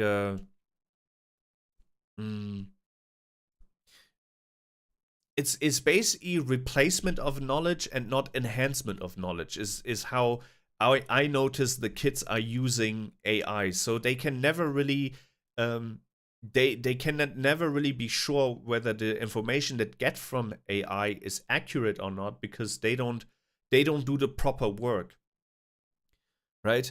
As one of my profs said, if you never used a shovel, then you should not be using a bugger. What is a bugger in English? Bugger English. Excavator. Okay, that's what literally my prof said about AI. So if you don't know the basics, basically, then if you don't know how to use a shovel, don't try and use an excavator. If you're already proficient in how to dig and how to use a shovel, then AI can basically become your excavator. You know what I mean? But what I noticed kids do, and I noticed this like firsthand from how my niece is using ChatGPT and equivalent stuff like Gemini, and how my nephew is using that, they're jumping right into the excavator, and they take the whatever the AI is telling them at like face value, right? And that is very dangerous. I do have some banter with ChatGPT about some projects I'm doing, and to be honest, it kind of ruins my creative flow because it comes up with some really bad and robotic writing style, so I end up ditching it and just write it on my own. But that's just me. I still use it to brainstorm ideas because it's still kind of good at it. I usually, because when I have ideas, I write like very chaotically. And sometimes I just ask Gemini to just structure my thoughts. That's it. I never use Gemini in a sense where it just creates the idea for me, right? It's more so where I lay out everything, but I do it in such a like chaotic manner, no order whatsoever. And then I'll ask it to structure my thoughts, and then I might follow up with some questions. But I never go into Gemini or with other like AI to just like, it's never my first option to find out something about a new topic that I know nothing about, because they do make tons of mistakes still, and I'm just too not pessimistic, but skeptic when it comes to the information that they give me. So I need to have a base level of understanding of a topic in order for me to further enhance it with AI. Because there was so many occasions before where I asked AI certain things, and he would spit me out something, and I would tell him, no, that is not true. You're not up to date anymore. Some of these models, depending on which subscription you have, sometimes if you don't have a subscription and if you use the free model, it might give you outdated information from 2024, 2025. So you gotta be very, very, very careful. You gotta fact check basically the stuff, and I don't know. I doubt that people are doing this. I think the majority of people will just take whatever AI is saying and just assume it's correct because it's AI and it's smart, right? Why should it lie to me? But it's not like it's lying. It just sometimes assumes things based on outdated information, and more importantly, if it comes to objective and subjective things, sometimes it will go and lie straight to your face in order to not hurt your feelings. Because what most people also don't know is that OpenAI and whatnot, they need usage and they need retention. Like, they need to show off the people that they get money from sponsorships and whatnot. They need to show off statistics. Look, this many people are using ChatGPT. This many people are using Gemini. They're using it for like 6 hours per day, right? So these models will try and do their best to not hurt your feelings. This is why if you're asking subjective stuff about certain things, right? You need to tell it. You need to add the prompt to be to tell the truth and not care about anyone's feelings and whatnot, right? Or ask for constructive criticism and add something along the lines of, I need this to improve myself. Don't try and sugarcoat it. Like, you need to add stuff like this, because otherwise it will always try and make you feel comfortable, make you feel like the ideas that you have are the best ever, or the text that you came up is awesome, right? Whenever it compares my project with similar novels, those are totally the opposite of what I do. I gotta give a quote from Vettel when he had a back and forth with Evil. That's why I am superior, because I'm not an AI. That is true. Like, this AI is basically this is something at this stage. ChatGPT and Gemini, at this stage they're still products from huge conglomerates, right? Gemini belongs to Google and whatnot, and they want your money. And they cannot get your money if their AIs are always truthful and are always hurting your feelings. So many people are using AI. There's like a statistic that came out recently that 1 out of 3 or 4 people are replacing AI with therapy. Or was it 1 out of 5? Maybe it wasn't that close. I don't know. I might be like pulling something out of my ass right now, but it was definitely a surprising metric. So it's like AI can just, it cannot pull that money out of your ass if if it's always going to be like that friend, that close friend of yours that will tell you the truth, right? Because that's what people do to each other. If you have a very good friend and you give them, I don't know, I used to do, let me just give you a direct comparison. Like I used to do music, right? And the producer that I'm paying, no matter what I write and whatnot, he'll not just probably, I had a producer, I don't know if he meant it or not, because once again, we paid him. So the producer said, that's awesome, like awesome take, that's awesome, song is awesome, your lyrics are awesome, right? A friend that I gave one of the songs that I did not really feel, you know that gut feeling that you have where like, I'm not feeling this one. A good friend will listen to it and tell you, yo, that's ass. That is not really, like, this doesn't hit. I don't vibe with this song. This is what a good friend does. And AI will never do that unless you tell it. And I doubt that most people tell AI or add a prompt where they say, hey, don't sugarcoat it. Just tell me the truth, right, about something. Most people just want to be correct or be affirmed in whatever they're dealing with, and AI is always going to do that. AI will always confirm and affirm the things that you want it to confirm, unless you ask it otherwise. Unless you say, hey, be real, or like be honest with me, or just say like objectively speaking, or just if you're a writer, for example, Ikathian, and you give him a story or novel or chapter, and you say just objectively speaking, just from a writing perspective, or just from a drama curve, is this chapter good enough, right? Don't sugarcoat it, tell me the truth. Then you might actually get a completely different answer to one where you would just give the chapter to Gemini and say, hey, how is this chapter? And he will, I can guarantee you, Gemini will say, this is absolutely fantastic. There's so much depth in the story. I love the characters that you build and whatnot. Like, it will literally lie to your face because it doesn't want to like hurt your feelings.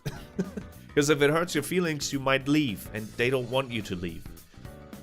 They want you to stay on the website. That is also, by the way, why they are giving you always so lengthy replies. You really got to tell AI, whichever AI you're using, to stay basically on point and not give these wordy, lengthy replies, because that is literally just a retention metric.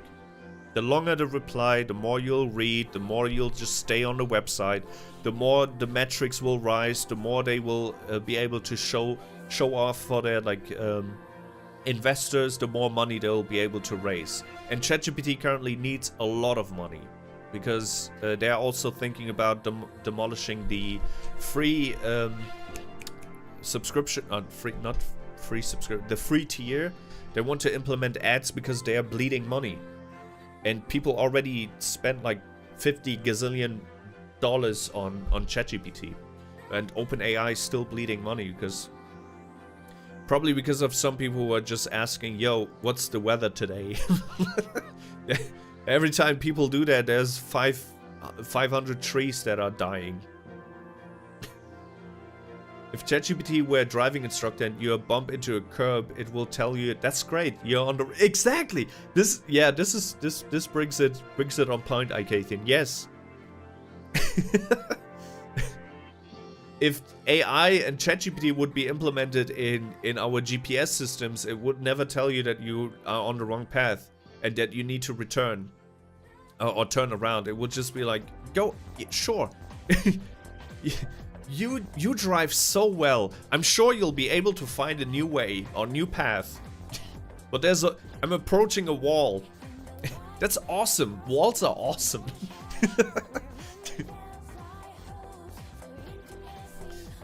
Yeah. I mean, the thing is, you know what's funny? I never really plan on talking about AI, but almost every stream we end up talking about it because the issue is so apparent, right? It is so prevalent. That especially with us gamers, right, and GPUs and whatnot and streaming, we do need accessible technology. Every VTuber does.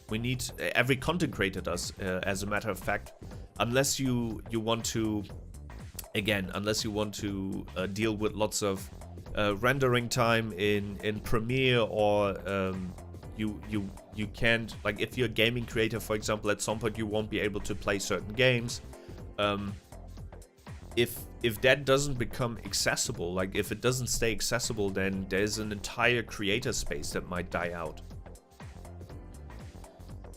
It's inevitable, yes. But it is also relevant to our current topic, because I talked about returning to streaming games and focusing a lot on games, but well, if GPUs won't be affordable in the future. I mean, I have a 4070, so I'm good for a couple of years. I'm not worried at all. What I am currently worried is RAM, because I have only 32 gigabytes of RAM. I thought about 64, but I was like, 64 is probably overkill. And I can always upgrade later. Like, if I just knew, man. If I just knew, I would have picked 64. And I'm also a little bit concerned about SSDs, because I'm currently, I don't have a lot of storage. And because I have been uploading a lot of videos last year, and I also have a bunch of games installed, I'm starting to reach limits. I have 2 terabytes only.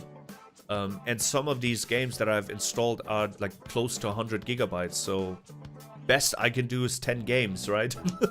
And that's without all the videos that I still have stored. External SSDs are not that expensive, so if worse comes to worse, I'm just gonna buy one, or even HDDs. Like, if worse comes to worse, I'm just gonna buy a huge ass HDD and just save most of my files on there. But I'm just saying that I always, I built this PC with the assumption that I can easily upgrade in the future. But how things are looking right now, I don't think it's gonna be that easy anymore. Especially when it comes to RAM. Holy shit, RAM is so expensive. And as I said, GPU, I think I'm good for a while. And if I would hit a wall with the GPU, I have a capture card, so I can always hook up a console. And most games, thankfully, are available on console anyways. If that's the case with GTA, for example, I'm just gonna organize a PS5. That's not gonna be an issue. If GTA 6, I mean 6, not 5. Did I say 5 or 6? If GTA 6 is gonna be an issue with my Vtuber model, because the Vtuber model is also occupying some of the GPU, right?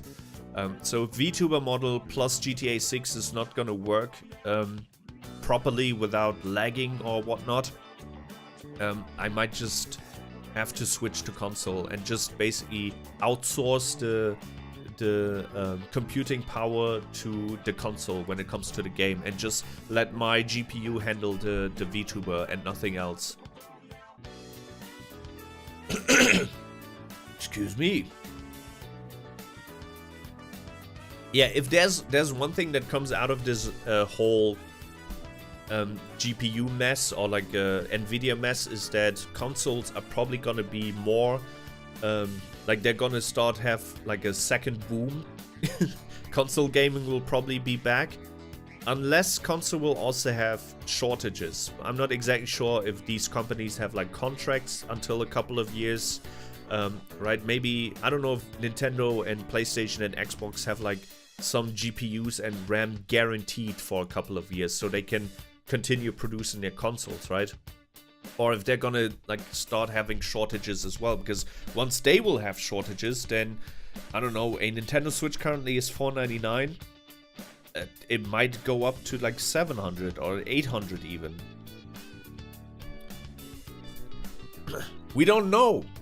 Like, question right now is, do you panic buy a console just to be safe?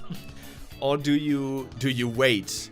Wait and see whether you have to upgrade in the future or not, and then switch to a console. But by the time you might have to upgrade your rig, the consoles might also be in a shortage, and then like you won't even save money.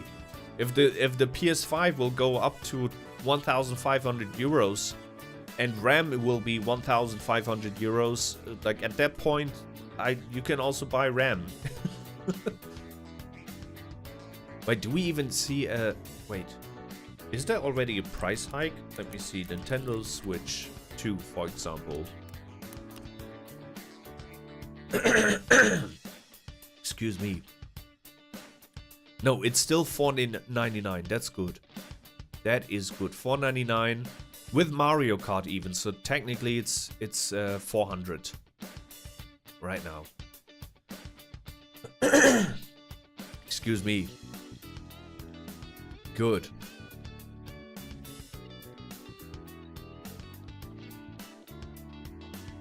Yeah, we're gonna see how our return to being a great gaming streamer will look like, and if it actually works the way I intend, then I'm probably also gonna grab a Switch 2, because god damn it, the Switch 2 has so many great games that I would love to play.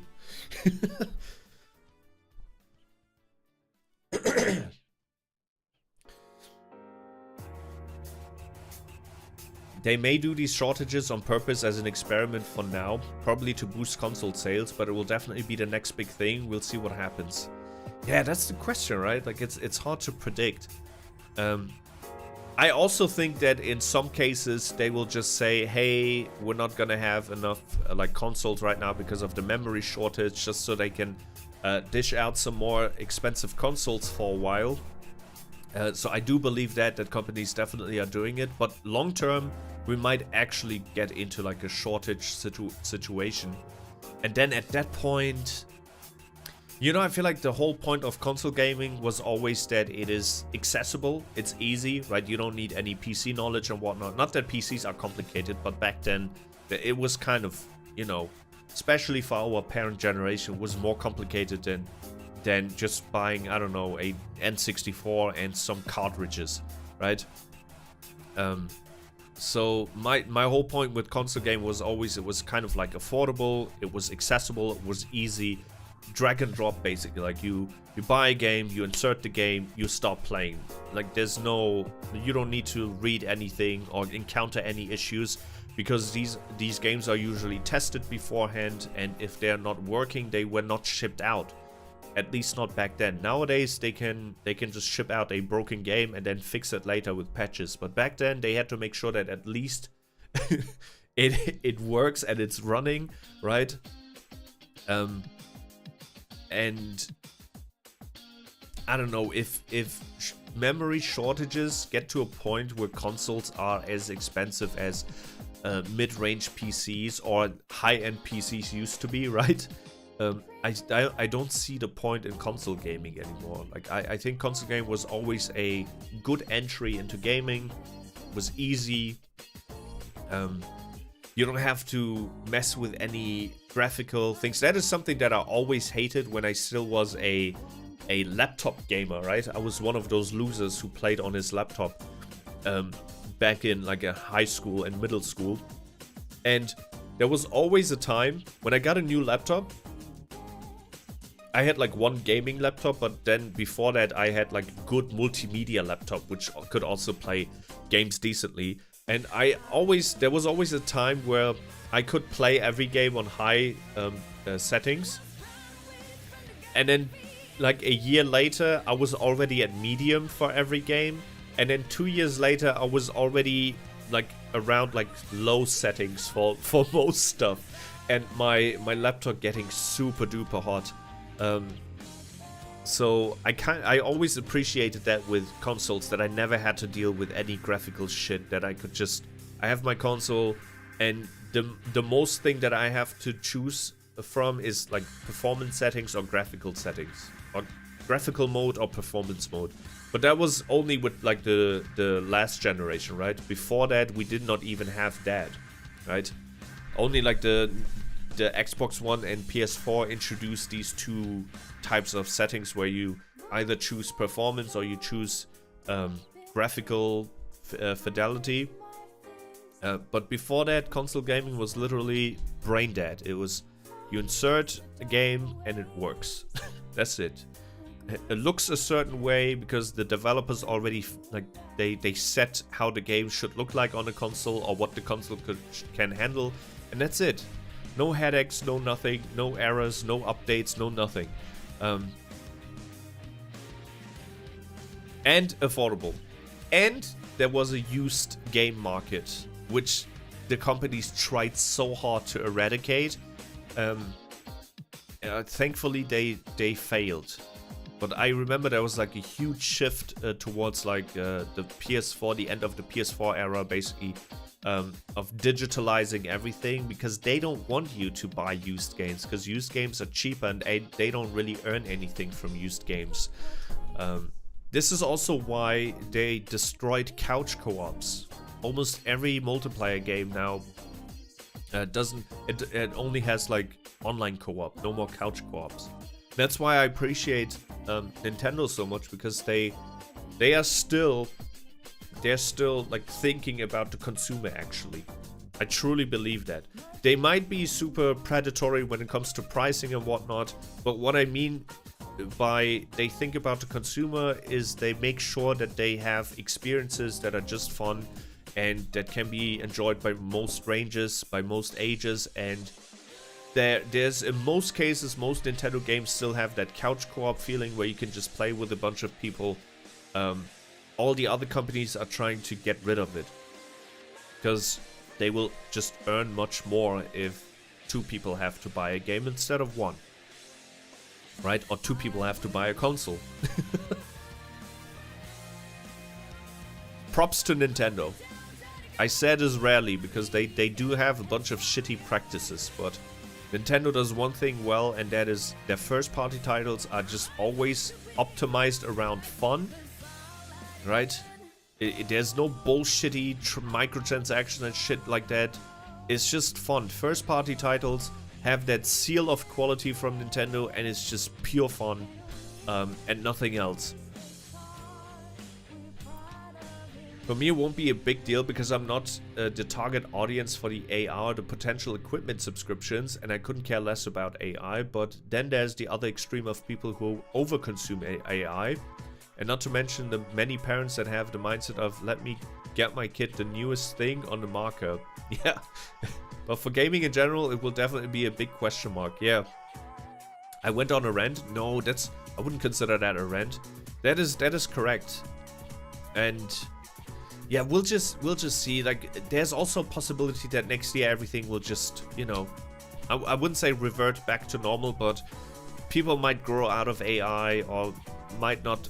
I don't know. Maybe they are just gonna be fine with a little AI assistant on their watch or whatever. There might be a way that all of this will revert. Or I shouldn't say revert, but just get reduced on all ranges, and we haven't heard anything from AMD yet, right? AMD is the other big GPU producer. Maybe they're just gonna snatch all the people that Nvidia used to have, all the gamers that are having an Nvidia card. Imagine if AMD would just say, you know what, screw the industry, AI industry, and the data centers. We're gonna go all in on the gamers. and they're just gonna snatch all the millions upon millions of Nvidia players. Imagine if they had like a swapping system where you can like turn in your Nvidia card and get like an equivalent or better AMD card, a new one.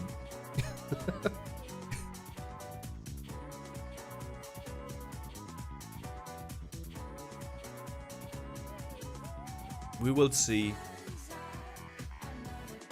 We'll see. I just hope that it's not gonna get to a point where you have to sell your kidneys in order to play, I don't know, Mario Kart. Or just have like a PC. Maybe, you know what this could also, like what this could also lead to? It could also lead to the industry, the gaming industry, to optimize the game, number one. Or number two, to focus a little bit more on the gameplay itself instead of the graphics. So maybe at some point the industry will be like, okay, not a lot of Nvidia GPUs around.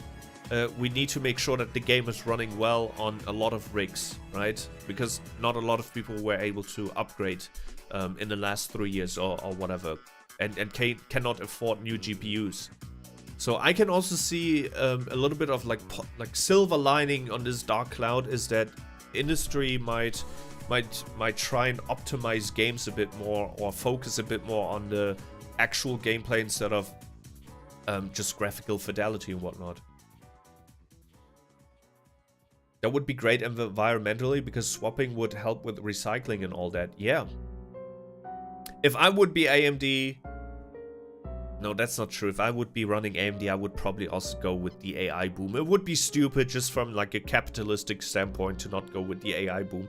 I'm just saying, I hope one company just takes this as an opportunity. What? Nvidia doesn't want to serve their gamers anymore? We're gonna pick it up. I hope that is going to happen. Wait, actually, I'm gonna ask Google, okay? Not Gemini, just Google. But we're gonna get an AI response anyways, right? Because Google is now like automatically giving you AI responses. But I just want to find out, how come only 2 or 3 companies produce memory and 2 big players only like produce GPUs? Is there a chance another company might pick up GPU production or memory RAM production and snatch all the gamers that Nvidia apparently doesn't want to serve anymore? Like, is there possibility? The concentration of memory and GPU production into a few highly dominant players is driven by immense capital requirements, high technical barriers, and, in the case of memory, severe market consolidation over the past few decades. The current shortage of consumer hardware is a direct consequence of these few companies shifting focus to higher margin AI and data center products. So over the course of many decades, only like 3 companies got the monopoly on GPU and memory production. And now that these companies decided to not serve the gamers anymore, we gamers are screwed. Why memory is limited to 3 main producers? The DRAM market is dominated by Samsung, SK Hynix, and Micron, which control roughly 95% of the global market. Holy shit. Historical consolidation. Throughout the 1980s and 90s, over 13 major DRAM manufacturers existed. There used to be 13! But fierce competition, boom and bust cycles, and price wars forced most into bankruptcy. Fuck. Extreme capital intensity. Building a modern semiconductor fab requires tens of billions of dollars. Only companies with mass scale and financial reserves can survive the technological shifts. AI prioritizations. Current memory shortages are intensified by manufacturers shifting capacity from consumer DRAM like DDR4 and DDR5 to high bandwidth memory, HBM, for AI infrastructure. Damn! So that means even if the AI bubble bursts, we won't have a lot of used DDR5 RAM to buy. I thought that would be like a trickle-down effect if they get bankrupt, but they're using different kind of memory. Makes sense because those data centers are not small gaming PCs. Why GPUs are duopoly with Nvidia and AMD. Nvidia and AMD dominate the discrete GPU market due to intellectual property. Okay. And software ecosystems. Okay, so it's patents.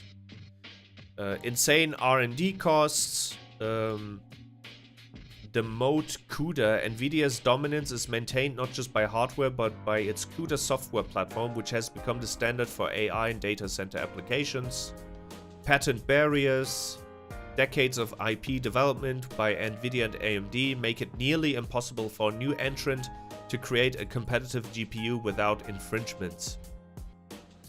The chances of another company snatching gamers, while the barriers are high, there is a chance for new competition, though it will likely not come from a new startup. Intel's entry. Intel has already re-entered the dedicated GPU market with Arc. Didn't they stop producing Arc GPUs? I think that is already outdated, right? I know that Intel created a GPU, but it had a bunch of issues. I've seen like a Linus Tech review of that GPU, that Intel Arc. Did they not like discontinue it? So they're the most likely candidate to get into the GPU market because they already created one. But I think they kind of failed, right?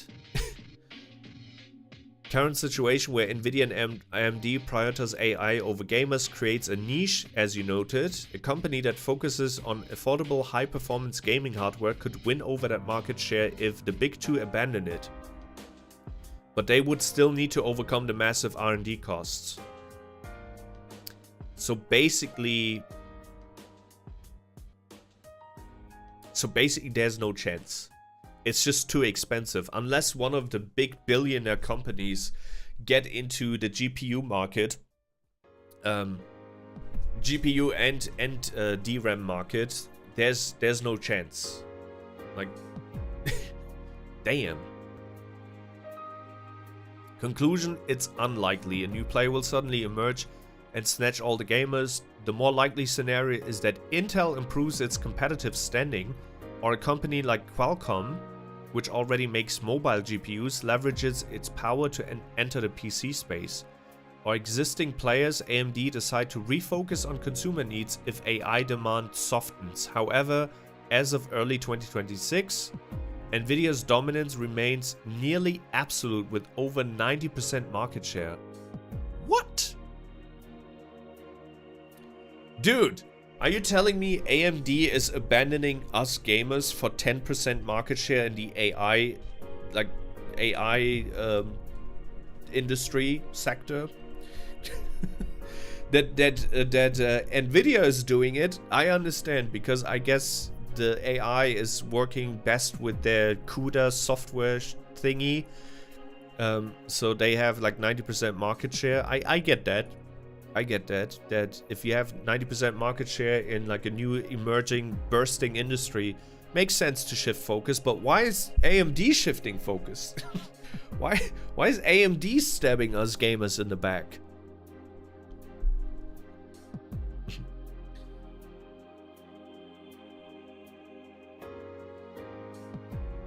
Bro, I really hope that they produce so many of these HBMs, and then all of the data centers, they get cancelled because they run out of funds and whatnot, and then Nvidia's just sitting on these HBMs. That would be so awesome. Qualcomm has the underdog potential to produce gaming GPUs and take over the gamers market. Yeah, Qualcomm is already... I mean, if you consider that a lot of these new like gacha games that have these huge open worlds and whatnot, they already run on pretty much mobile GPUs. They run on most smartphones. So most of them use Qualcomm, right? It's not really like... Maybe in the future will just be mobile gaming everything. So Qualcomm might actually take a huge part of that. I've also read a rumor that Sony, I mean with Xbox it's already confirmed, right? But Sony's also working on like a more mobile console in the future. I think they are going to try a Switch approach actually with the next PlayStation. And Xbox already announced, I think, like a handheld, like a Steam Deck. So maybe the future is mobile.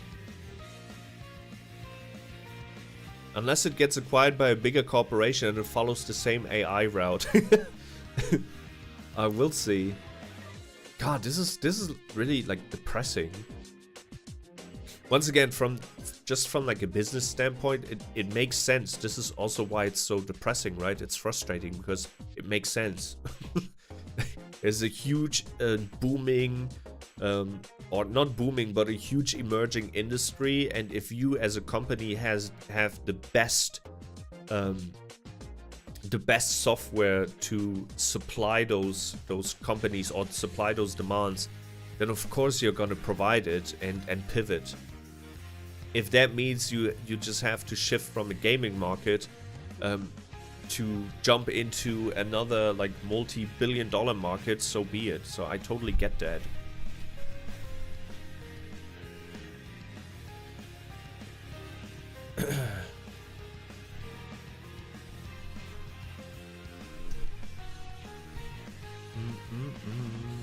Interesting though, very interesting.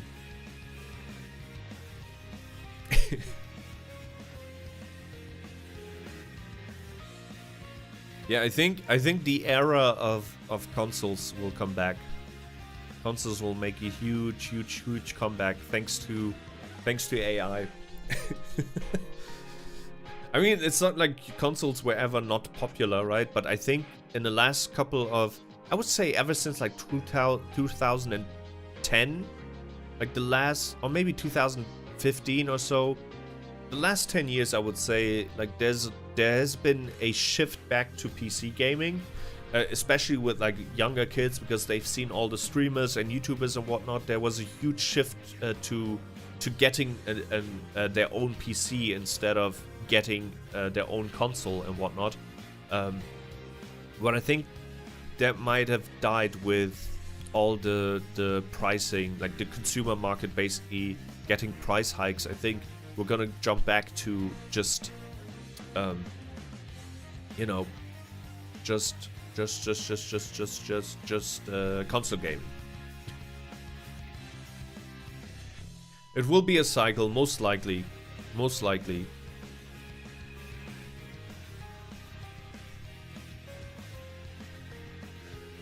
Oh man. Once again, I'm just saying this for people that are planning on buying a PC now or in the future. Not so much for myself, because I'm good. I'll be good for a couple of years. Like, I'm not worried about myself. I'm just worried about the people who maybe held off of upgrading their rigs or held off of buying a PC, and now this is like, now they're kind of screwed. It's like the people who waited to buy Bitcoin and until Bitcoin got to like 100k. Like, now it's too late to get into Bitcoin. You should have bought when it was at 1k. Or even better, when it was like a couple of pennies. And same with the PC. You know what? I built my PC during the Bitcoin miner boom, where all the scalpers were buying the GPUs. So I built my PC during GPU shortage.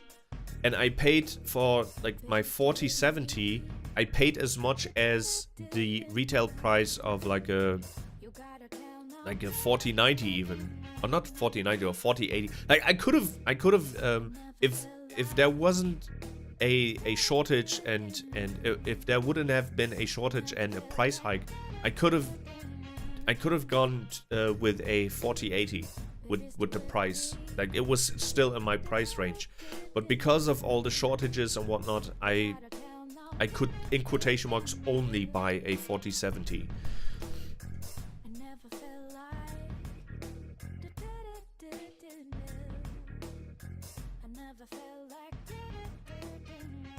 Yeah, and if what I was trying to say is, I forgot my point, but what I was trying to say is if I would have built my PC now, like I probably would have had to like double the price of everything. So as silver lining to everything, right? I already built an overpriced PC, but if I would have built it now, it would have been even worse. So be happy with what you have. One final thing I want to do for today, once again, I really did not plan on like speaking that much about just random stuff, but that is what is to be expected, right? With every one of our streams, we just drift away and we just ride the waves. But I wanted to show you one thing, and I have to show it because I don't want people to get like misled by the title, right? I'm keeping my promises. Overwatch 2, which is basically now Overwatch only. What I also predicted, right? People don't want to believe me. I'm an oracle. I'm a prophet.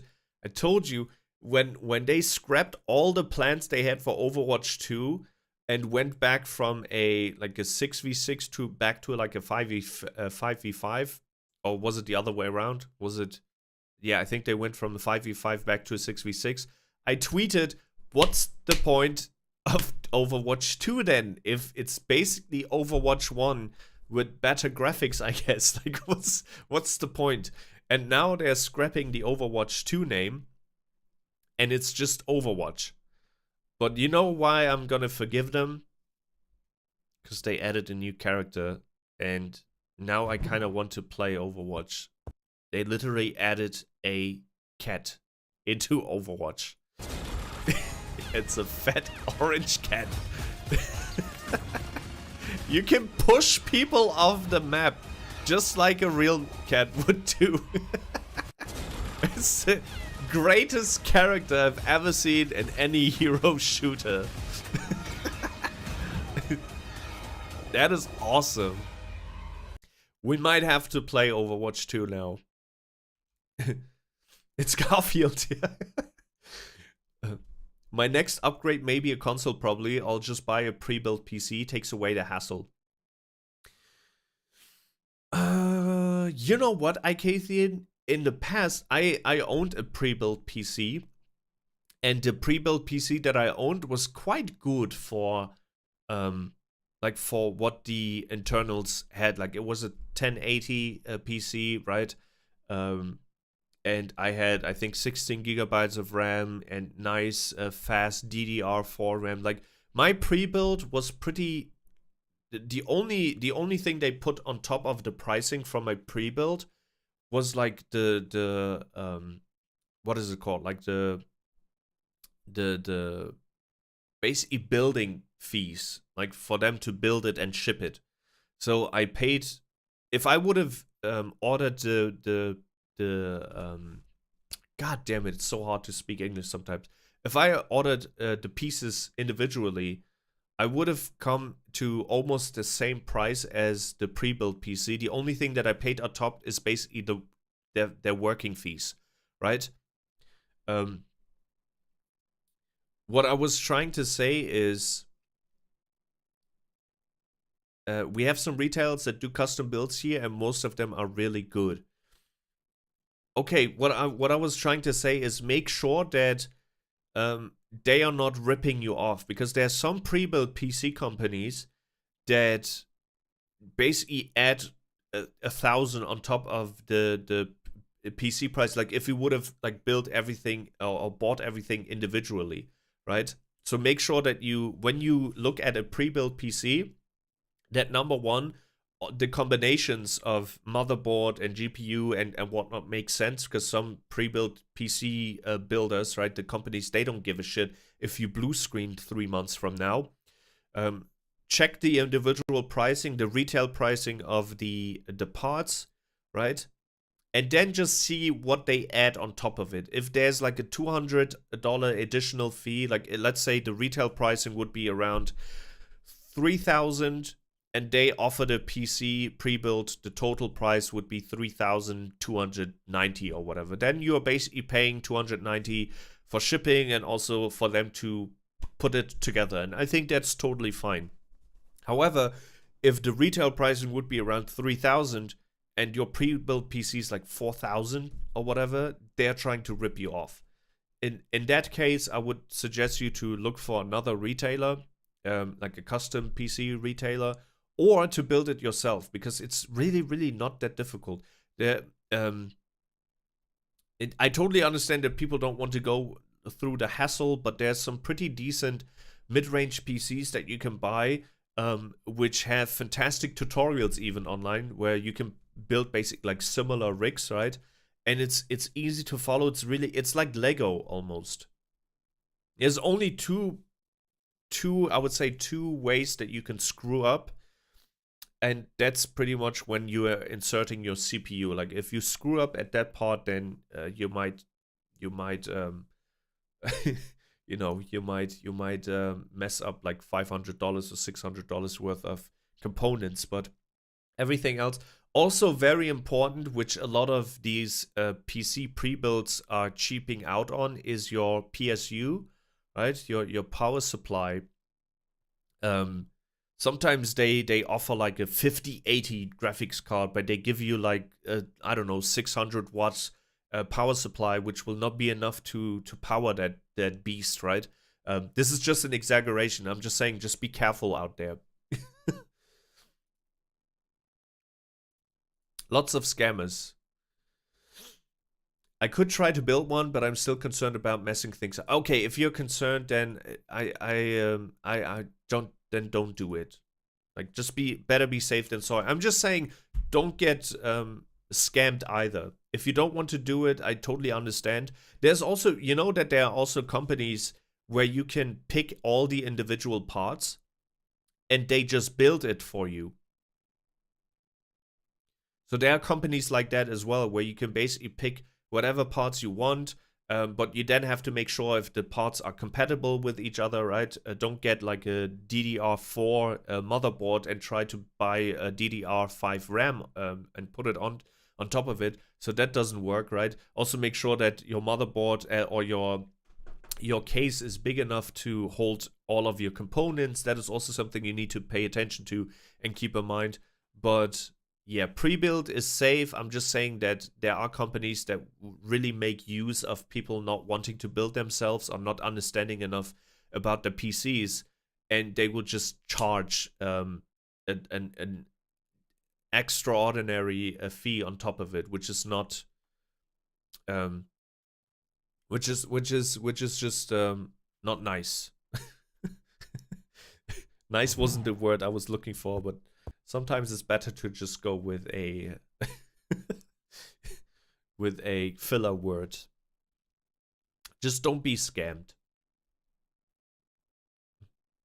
Yo, Jinyo. Hi, Tops. Hello.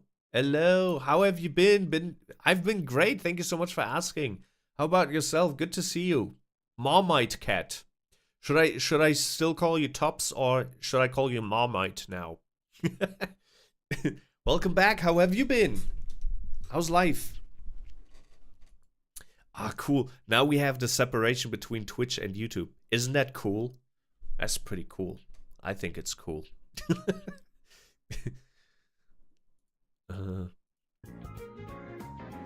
I'll be cautious with that. Thank you.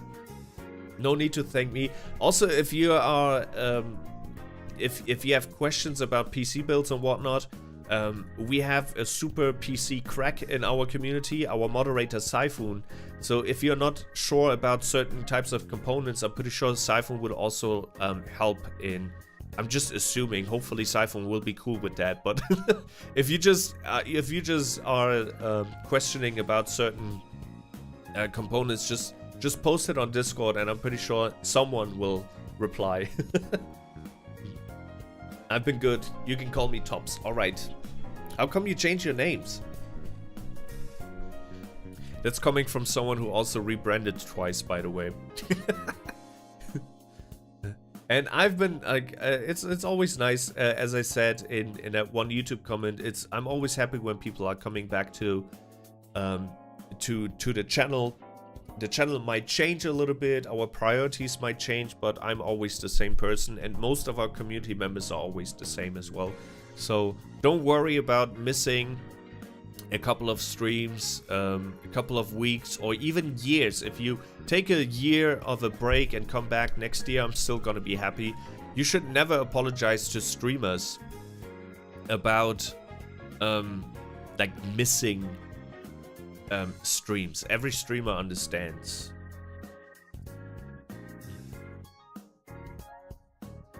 I don't even know. Maybe it was just a gut feeling. Maybe it just felt like changing names. Yeah, but I don't know. I'm not exactly sure when you like took a break from the channel, so I'm not exactly sure how much you've missed, but I kind of changed the priorities of the channel, and I kind of how should I say it?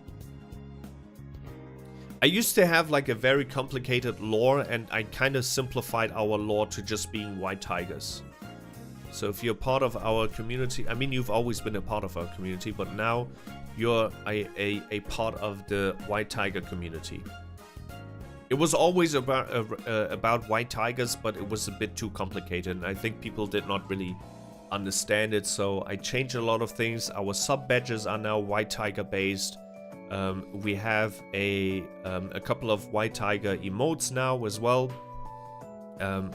My about section on Twitch has changed as well. I upgraded it a little bit so people understand this is now like the white tiger community. It was always the white tiger community, but I just added too much of a complicated lore.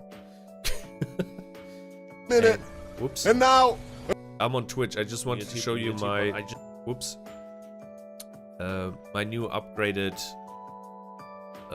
about section, which is not completely done yet. Still a work in progress, but that is what I've been doing lately. While I couldn't stream, I just still did a little bit of that, so it becomes hopefully a bit more apparent that we are a white tiger community. This is still like old and whatnot. I still, it's not done yet, okay? It's not perfect yet, but we're getting there. We're getting there. Oh, Shy Lily is on. I haven't seen Shy Lily in months. Let's see. and they also got quite a few healers. Oh, we should return to where winds meet as well. So many potential games to play. God damn it. Yeah, damn it. So many potential games. Alright, cool. Okay. I will make things even more apparent if we ever get a Jinyo 2.0. Don't worry. Like I'm gonna make sure that people cannot miss the white tiger part anymore. It's not gonna be as subtle as it is right now with just a couple of black streaks and the tiger tooth necklace. It's too subtle. It's gonna become a bit more apparent if we ever get the chance to do a Jinyo 2.0. And I really hope, I'm gonna knock on wood, because I learned so much with like design and whatnot. I really hope that we can get to Jinyo 2.0 and just make the perfect design. I also want to get back to like a red bandana. The red bandana was always part of my brand, and then I kind of abandoned it for some reason.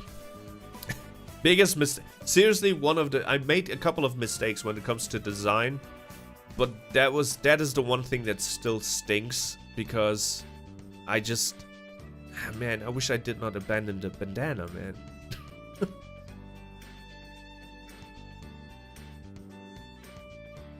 Should have never abandoned the bandana.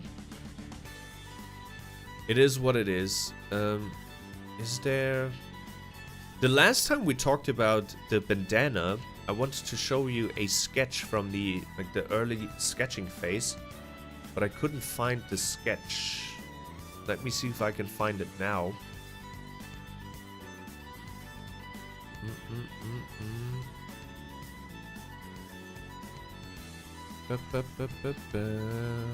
No, I can still not find it. There wasn't like an early sketch which still had the bandana, but I don't know where it is. I saved all the early sketch versions of Jinyo. Let me see. Let me see.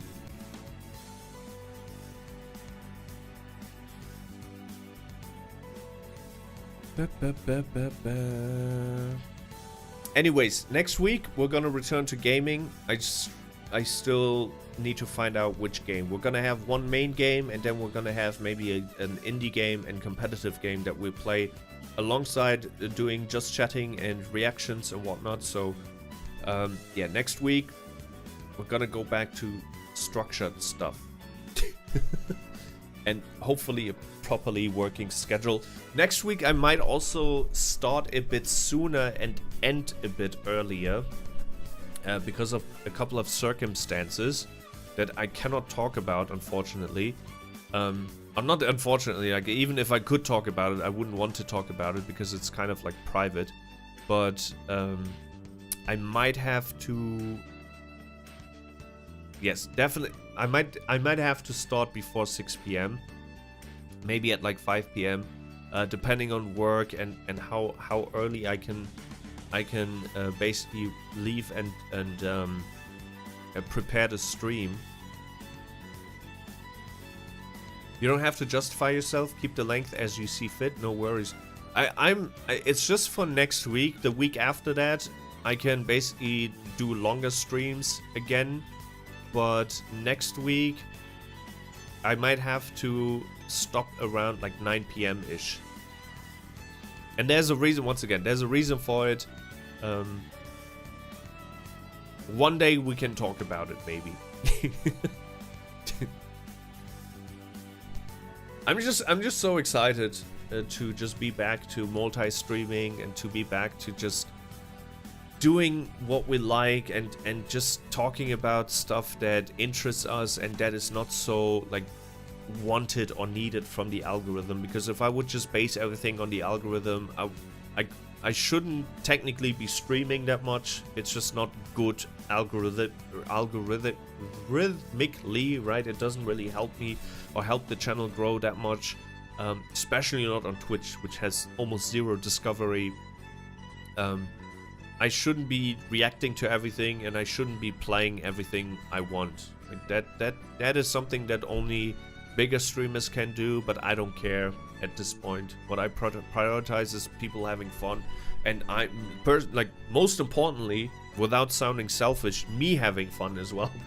And I think if I'm enjoying myself, everyone else will enjoy themselves as well. So forcing only one thing just so we can have 1 or 2 more viewers, but then not have any fun anymore, like, what's the point, right? It's gonna suck on like YouTube wise, because I do have a little bit of traction. It's not a lot, but it's a mini traction, and the algorithm is pushing some of my videos, and I might be destroying that by going back to variety and by going back to doing more streams and whatnot. But once again, it's also a return to having more fun, and I think that's way more important than whatever mini traction I have with the YouTube algorithm, right? It's the dumbest thing to do, but it's the best thing for me to do. It's the dumbest thing to do generally, but the best thing for me to do personally. And I think everyone has a different journey in life and a different journey in content creation. And if you cannot enjoy the journey anymore because you are chasing some of those numbers, then like what's the point in even getting to the top, right? If you don't enjoy the climb, then reaching the peak will not feel nice. It will not feel like an accomplishment. Unless it's like a second job, having fun is a wise choice. Yes, 100%. And even if it's my main job, I wouldn't want to be stuck in. It's not my main job because like we have no payouts whatsoever. Like, I would literally starve to death. But I'm just saying that even if that would be my main source of income, I still would want it to be fun, right? I would see this, as I said, one of like the worst jobs I could think of would be to be a main FIFA streamer, because I stopped playing FIFA because it literally killed me inside. Like I got bad like blood pressure and a bad heart rate, and I almost broke my hand playing that fucking game. Imagine if I would be a full-time FIFA streamer and I would have to play the entire game daily, or I would go broke, or I would like go homeless basically, or like starve to death. That would be horrible. So I say, even if this would be my main job, I think it's still very important for it to be fun. Because if not, then you can do any other job, right? If streaming becomes an unfun job, then I would rather just do deliveries.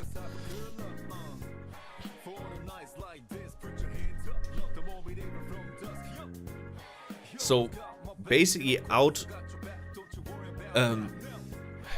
optimizing or optimizing the fun out of it was just a bad move for everything. So the whole point of building a community is building a community around your true self and finding people that are exactly like you. But if you're faking a certain persona, right, or just hardcore like focus on a certain game that you don't enjoy anymore because you just get a lot of views from it and whatnot, that is not your real self. And if you're not your real self, then you're kind of attracting like the wrong people around you, and then at some point you will hate your community as well. This is probably what happens with most of like the bigger streamers who got big in like a certain game, is that at some point they start hating the game, and because they have to fake liking the game, then they attract people that are attracted to their fake persona, and then they start like resent the people that they attracted.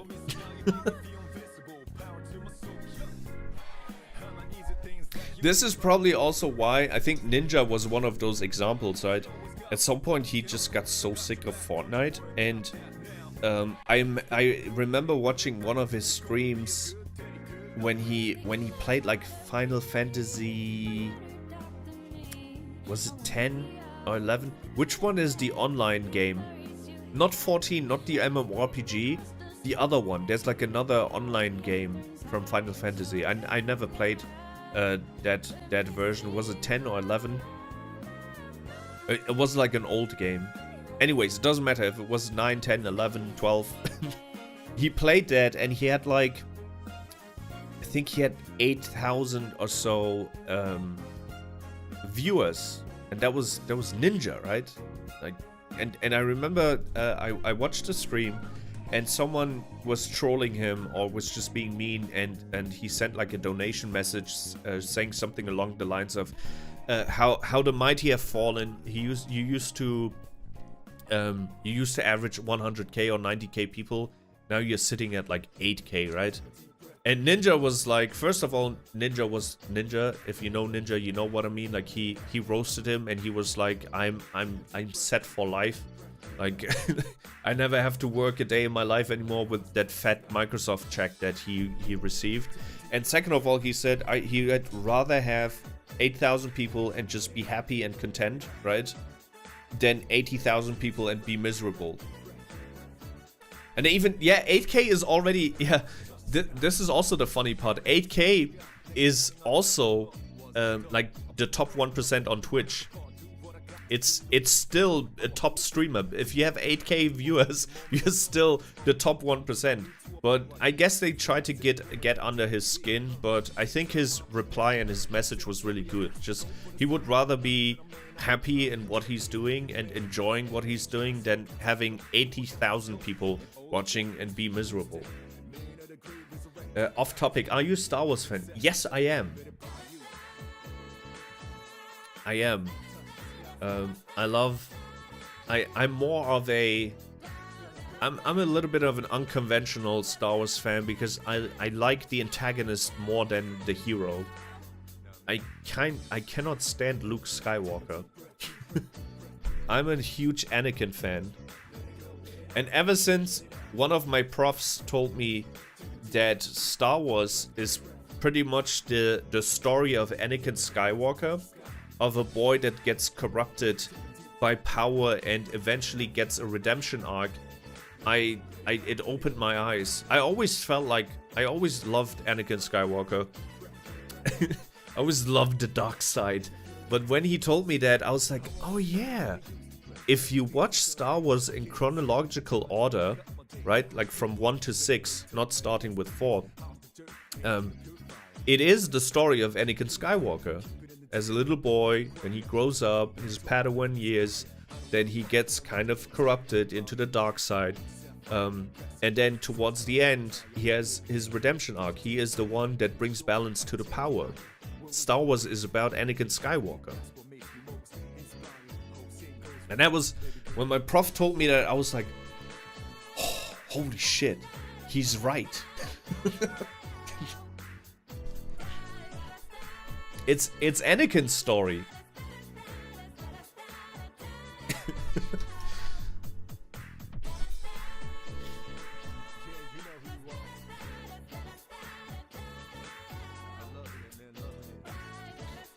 So yes, I'm a Star Wars fan.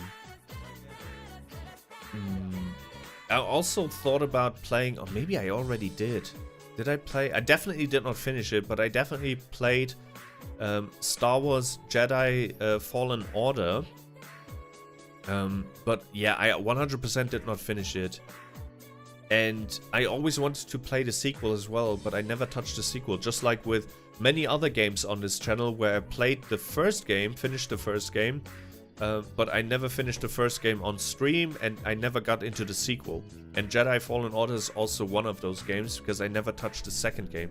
And the second game I would have played even offline, without anyone, like without sharing this experience with everyone.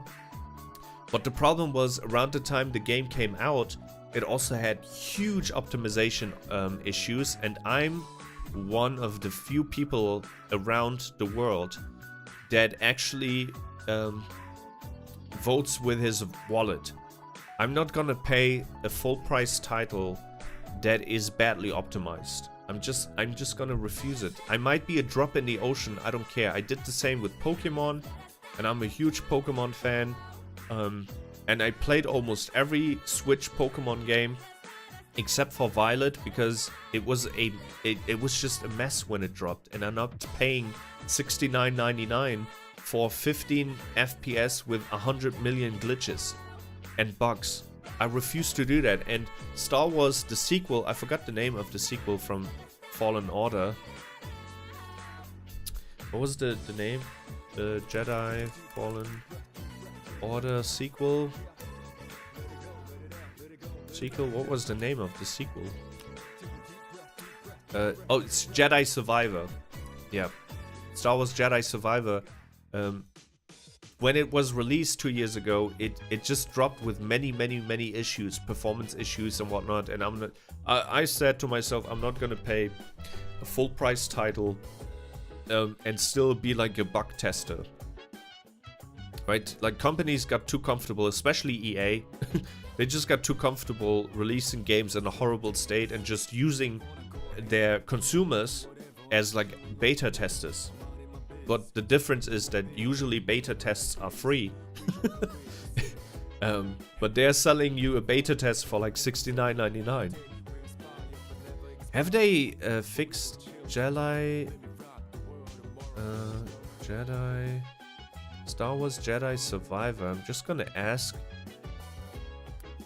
have they fixed the initial release issues? Question mark. Just gonna ask AI that. For this, AI is quite useful because you're saving a lot of time instead of just scouting through many Reddit, Reddit posts or whatever.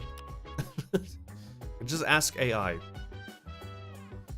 Jedi Survivor significantly improved from its rocky 2023 launch following numerous updates including patch 9, which added DLSS, enhanced performance and reduced stuttering, particularly on PC. Reduced stuttering? So is stuttering still happening? While it is now generally playable and enjoyable, it is not perfectly fixed, as minor stuttering and some platform lingering graphical issues persist. See? Fuck that. Like, it's been 2 years, they still haven't fixed the game? Yeah, I'm not gonna, this is why I will not buy it. I'm not just gonna, encourage this type of behavior from companies. And I know I'm a drop in the ocean, but if more people think like me, then we can actually force them to change. We can force the industry to change if we just stick together. We shouldn't be beta testers for games. I don't know why it becomes so normalized that companies... I'm well aware that companies cannot release a game in a perfect state anymore because times have changed. Games are 100 times bigger than they used to be. I totally get that. There will be bugs that they will not see even with playtests. There will be glitches that will happen because they couldn't test the game with many different graphic cards and many different rigs, right? Because in most cases they optimize for console and then they optimize for maybe like one standardized PC rig combination or whatever, right? I get that. I'm not gonna like be delusional and think that they can release a game in a perfect state. However, if it's severely crippled, right? Just like what was the game from the Witcher people? The Cyberpunk. I just want to say the Cyberpunk game from the Witcher people. It was literally called Cyberpunk. Cyberpunk also released in a state that was just not acceptable, and people still bought it, still flushed millions onto their bank accounts, and gave them 3 years to fix the game. From what I've heard, Cyberpunk is now fixed and it's now a cool game. But it should have been a cool fixed game on launch and release, and not be like a broken mess. And then it should never be acceptable to wait 3 years to get like like a playable version of a game, right? But unfortunately, this is now the norm. So yeah, if they would have fixed Jedi Survivor, I would have actually thought about playing. We can play the game in May. May the Force be with you. We can start the playthrough of the first game in May and then transition to the sequel. I'm just gonna hope that the sequel is not that broken.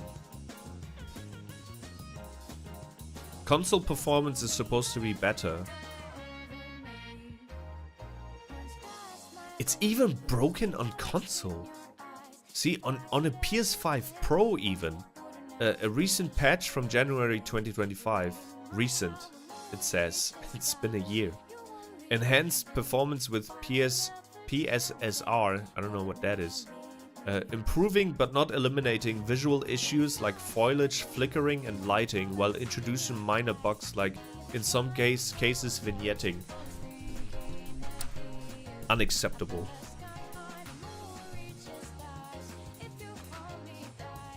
So to get back to your question, I don't know if I answered it correctly. Yes, I am a Star Wars fan. I love Jedi Survivors. I always loved the Star Wars games, more so than the movies actually. And I played almost every one of their games, including their MMORPGs, which is really good in my opinion. It's like World of Warcraft, but with Star Wars. it just never really got the support it needed. It was done by BioWare, which is also crazy. I don't know if the game still exists. Does the Star Wars MMORPG still exist?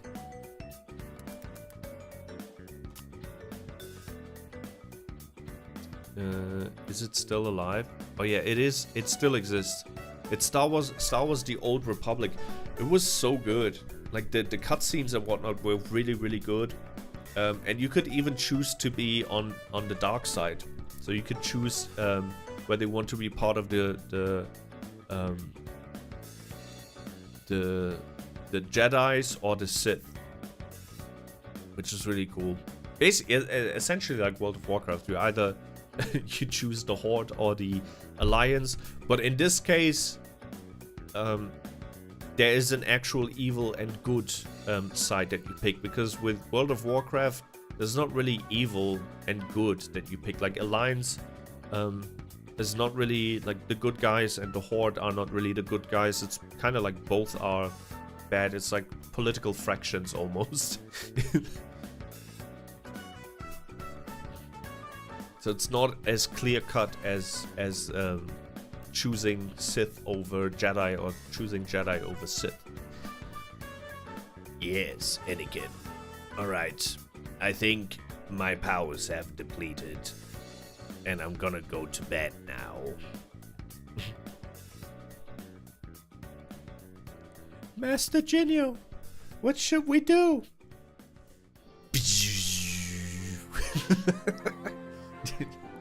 Episode 3 is the best one. And if you love episode 3, I can also recommend watching Obi-Wan. Because that is kind of playing in and around that time frame. And it's really, really good. Really good.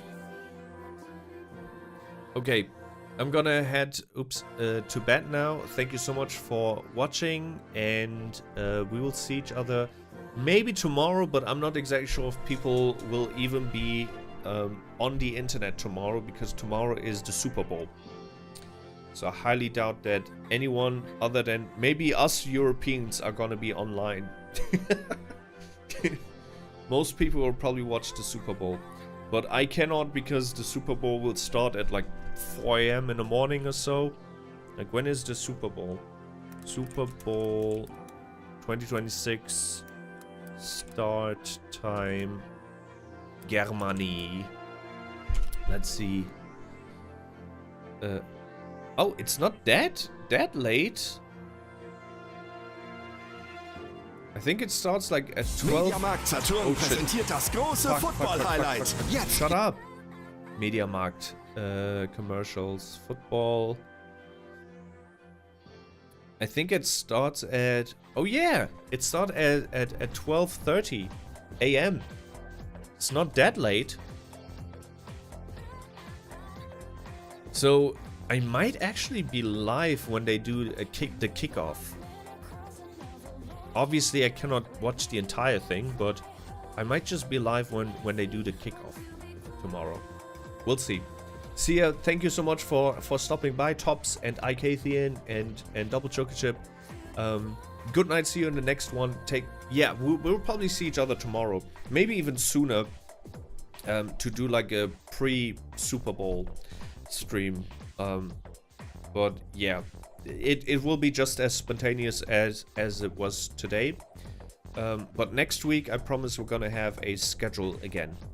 Hopefully a working schedule that I can keep and always be on time. This week, as I said, was just a little bit like chaotic, because the weekend I already had plans, but then the plans were cancelled, and it's just, you know. All right, take care. Thank you so much for stopping by, and see you around, everyone. Was fun talking to you. 3 hours just yapping, just random yapping. I hope you enjoyed. Bye bye. Auf Wiedersehen.